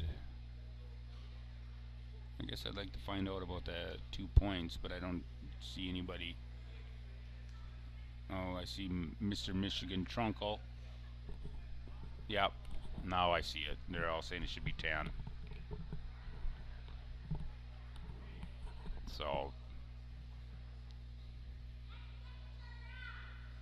That's good. so sometimes, yeah, you know, the only thing out of this, some of the wrestlers, I think the majority of them in high school are all right with a referee's stoppage for something so they can catch a breath. But there are a few out there that are like, no, I don't care, just keep it going. Yeah, especially with momentum. I mean, and Yeah, tired. momentum, those kind of things. And it's, you know, wrestling's unique. You can't call a timeout. You can't, oh, nice. Shot in on a single and worked his way up into a body lock. And nice, basically mat return for a quick 2. Now Taden's throwing the legs in. I'm not so certain that Coach Newt is overly thrilled about that, but nice to see Taden's. Like I said, he's really good on the mat. He's one of the kids that you don't ever flinch. You just put him down. But he's in control. We want him to score, but here's the time to build a little offense, see if we can get a some kind of tilt going, get some back points going, and maybe get that tech fall, or possibly a pin. Barring something, he's in good control. I don't see him losing the major. Gave him 2. Yeah, he just let him go for 1. I think that they gave him 1, or he cut him earlier in the second. So Taden's in pretty. And he's on this. He's got. Yep, there you go. He's got his head over into the right side. His head's in better position now. But Taden might be pushing him for a lat drop. Oh, that kid goes for it. Taden got 2.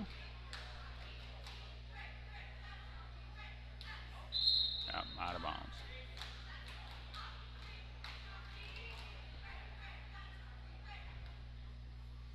So Taden's up 14-2. And he's going to choose to put him down and see if we can ride him out.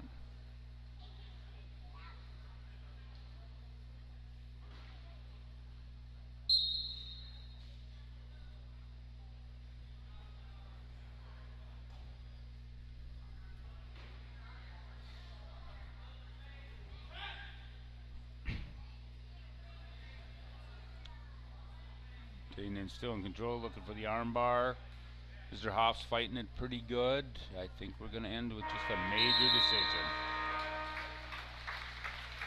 That brings us a little closer, 36-21.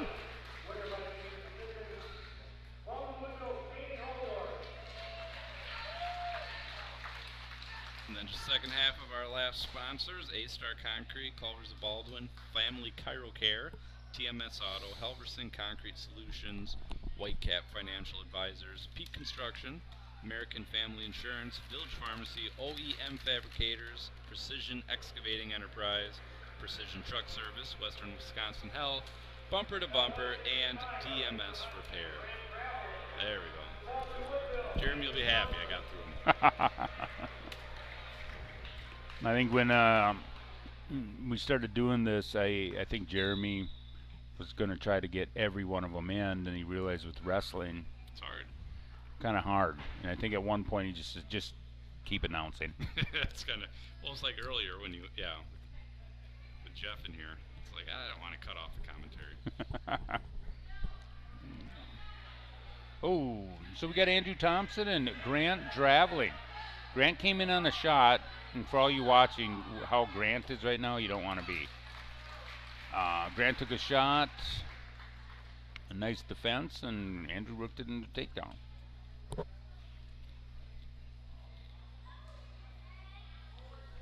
Like I said before, Andrew started the year not slow, but just not offensive thinking. He seems to be, the coaches were telling me that he's getting more and more offense. I noticed he's scoring more points, so I kind of jokingly said the tale of two Andrews. I liked seeing him as a junior develop some offense, get some scores. Because he's, I think he's a sneaky, good kid that could beat somebody and put himself in a spot to get the state. But he's got to come with an offensive mindset. He's got the leg in. I talked about it the first match. Now he finally didn't ride the legs. Now he's got him in right away. So if you're on the bottom, when good tall kids, especially like Andrew, get the leg in, boy, it just stretches out that leg, and you're basically using one leg, and he's got the other arm trapped. You're only using two. So if you're a table and got four legs, he's taking two away from you. That's a good reference. So, but the only good part is the opposite legs. So the guy, he's still not gonna teeter too far. You just got to get real aggressive and really trap one under.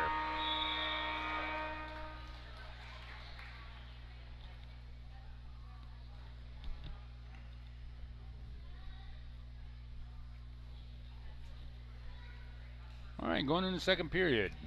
Andrew is up 2-0. And Baldwin's down by 15. So let's see what we got here. Getting a little late tonight, but still nice little crowd from Hudson. And, oh, there's Andrew. Stretching him out, looking for, I don't know, a Turk, crossface, kind of a tilt, stretch him out. It's various wrestling moves, got so many different names.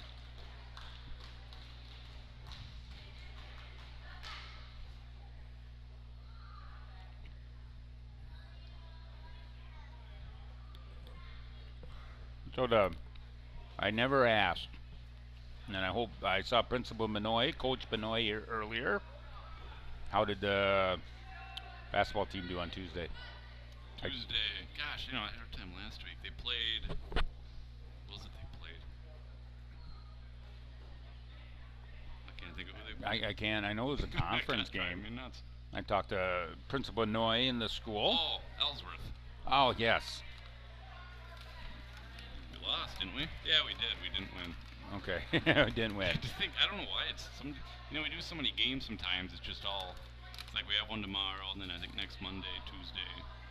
Well, I think tonight the only other sport going on was a girls' hockey game away. Girls, okay, and they're really good. Yeah. Fusion. I drove them down because they practice in River Falls. And then the regular Becky Davidson, I think she had something, surgery or something, and someone needed to cover for a month. And driving the team, like, this is a good sports team. Oh, here's the bundle, the butcher.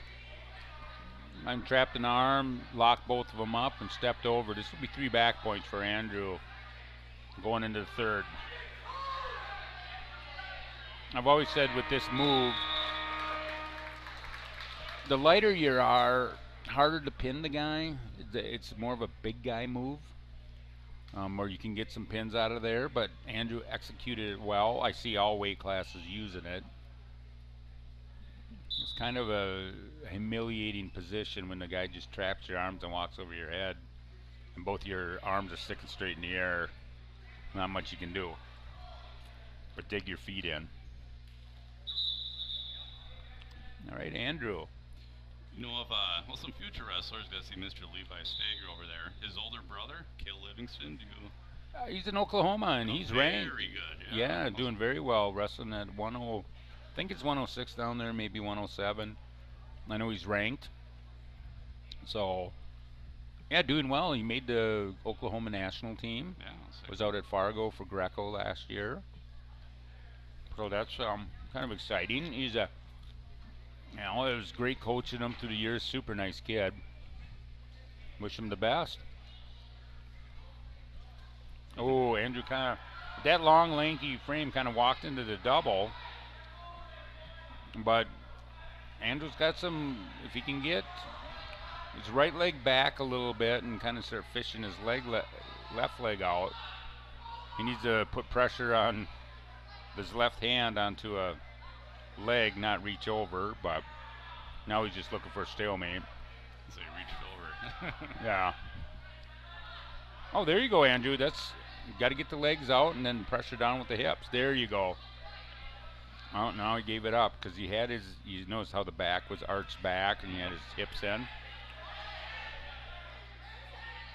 But I will say that probably some of these kids, when I tell that, I'm not cool because I'm not doing a real showstopper of a move.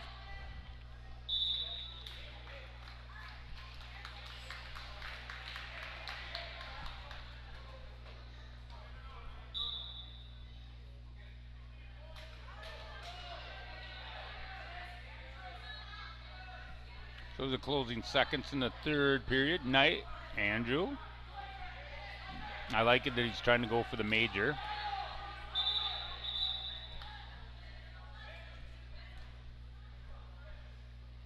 Seven seconds left. Stop in the action on a stalemate call. Nice low single. He can get his hand around. We get a major. There it is. Wow, that's nice at the end. Good job, Andrew. That's 14 points. That brings up to 25. I'm going to go out on a limb and say, gosh, we've won 6-7 matches, haven't we? Could have kept track. So, at least 5. Yeah, and I mean, there's 14 weights. If we can win 7, yeah, the team score doesn't look the best, but. That's how we looked at it against, was it Ellsworth or Osceola? Oh, Osceola. Was it Osceola? Yeah, they had some injuries and sickness, but they get their lineup back. They're going to be a problem for some teams, and for the upcoming years. They got a lot of young kids, good 8th grade class coming, and a good sophomore class. So out here we've got Mr. Climer, which I would guess is Coach Climer, Dave Climer, I believe's kid. Big old heavyweight that knows how to wrestle from Hastings, and gosh, I can't remember if he was a 1 or 2 time D2 national champ at NDSU before NDSU moved up to D1. You know, speaking of colleges, I went to River Falls, and I think people find out pretty quick. It's like, why did they cut wrestling? And you see this board and all these All-Americans, and yeah. Geez. Well, I do know that there's a lot of grumbling coming out of River Falls that they might be bringing it back. Hopefully, I mean, yeah, they were good. You know, I was talking to a couple guys from Hudson earlier. We have a couple D1 guys from the early 80s that are in the house. Old-time wrestlers, and they're pretty excited too that at the NAIA level, they're bringing a lot of wrestling back, which is really, really cool. So Drew's on his feet, 2-1. Advantage Climer over Drew Stark, both battling on their feet. But the biggest thing that I wish Stout would bring it back. I was gonna say, what WIAC team doesn't have it? I guess. Stout, River Falls, Superior. I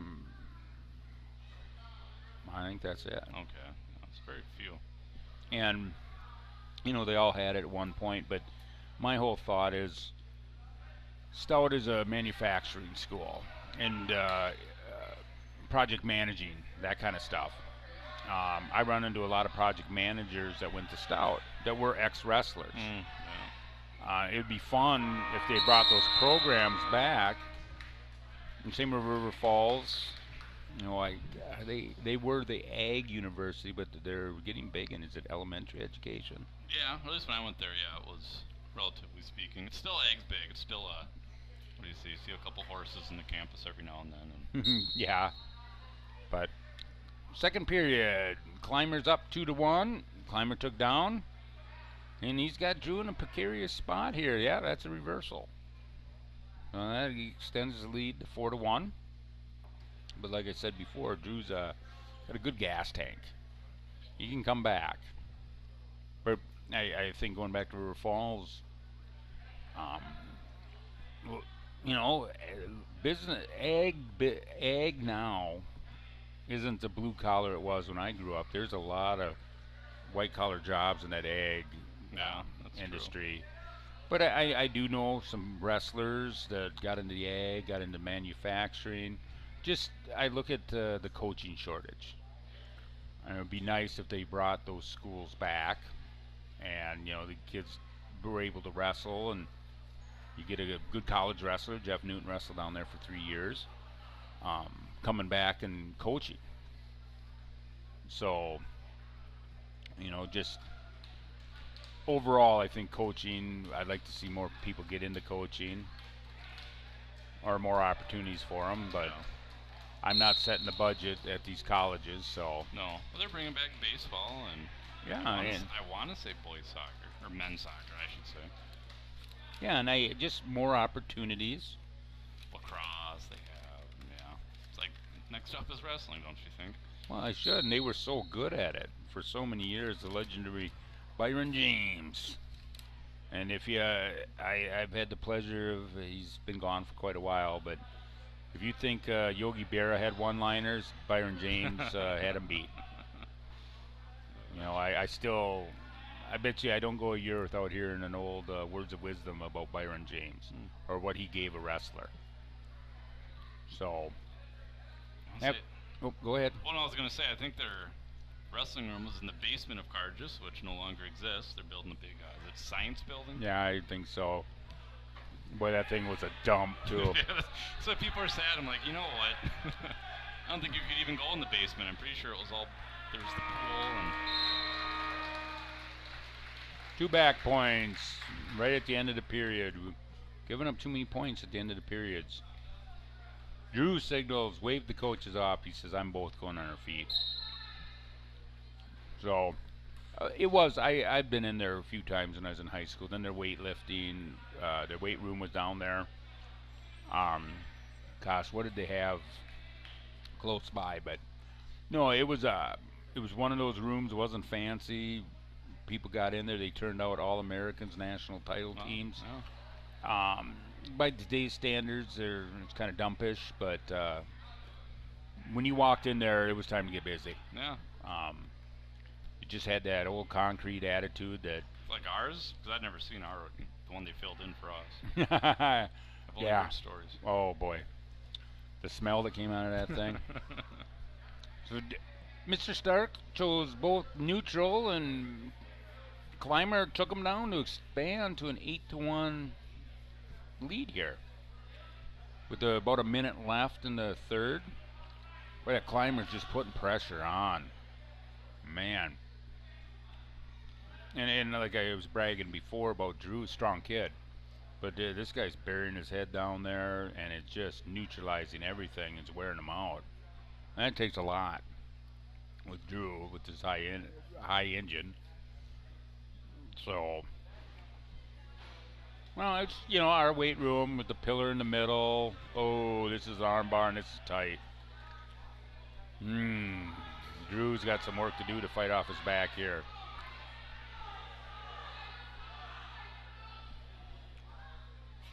Well, that Climer's a strong kid. Oh, his feet touched.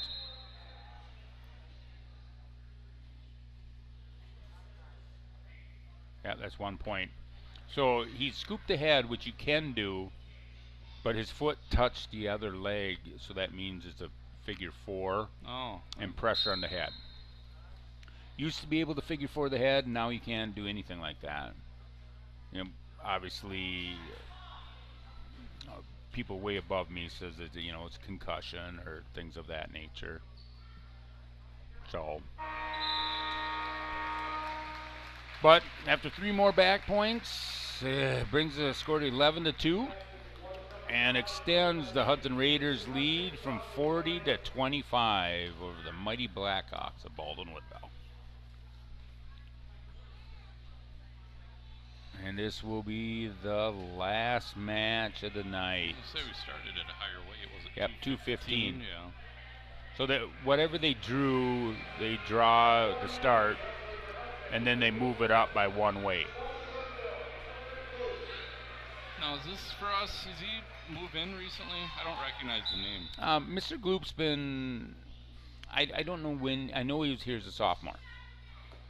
And the one thing, he's out there against Ethan Winkleman, which is one of the top-rated kids in the state at 190. No.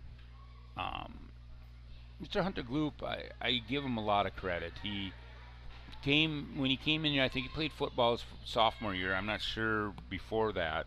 And he came out for wrestling. He was a big kid. I'm going to say 230-ish. But he's trimmed himself down to 160, 170, worked out, really healthy diet. Very proud of him that he put his mind to it and lost a lot of weight. Yeah. Got in good shape. And when you say ranked, I mean, and that's D1, versus it's like that's a. Yep, there's the pin. Yeah, Winkleman's a solid kid, really solid kid. It's everybody says D1. I mean, over the last 5-10 years, D2, our sectional, gosh, I think 1 year out of the 14 champs in D2, we had 9 of them out of our section alone.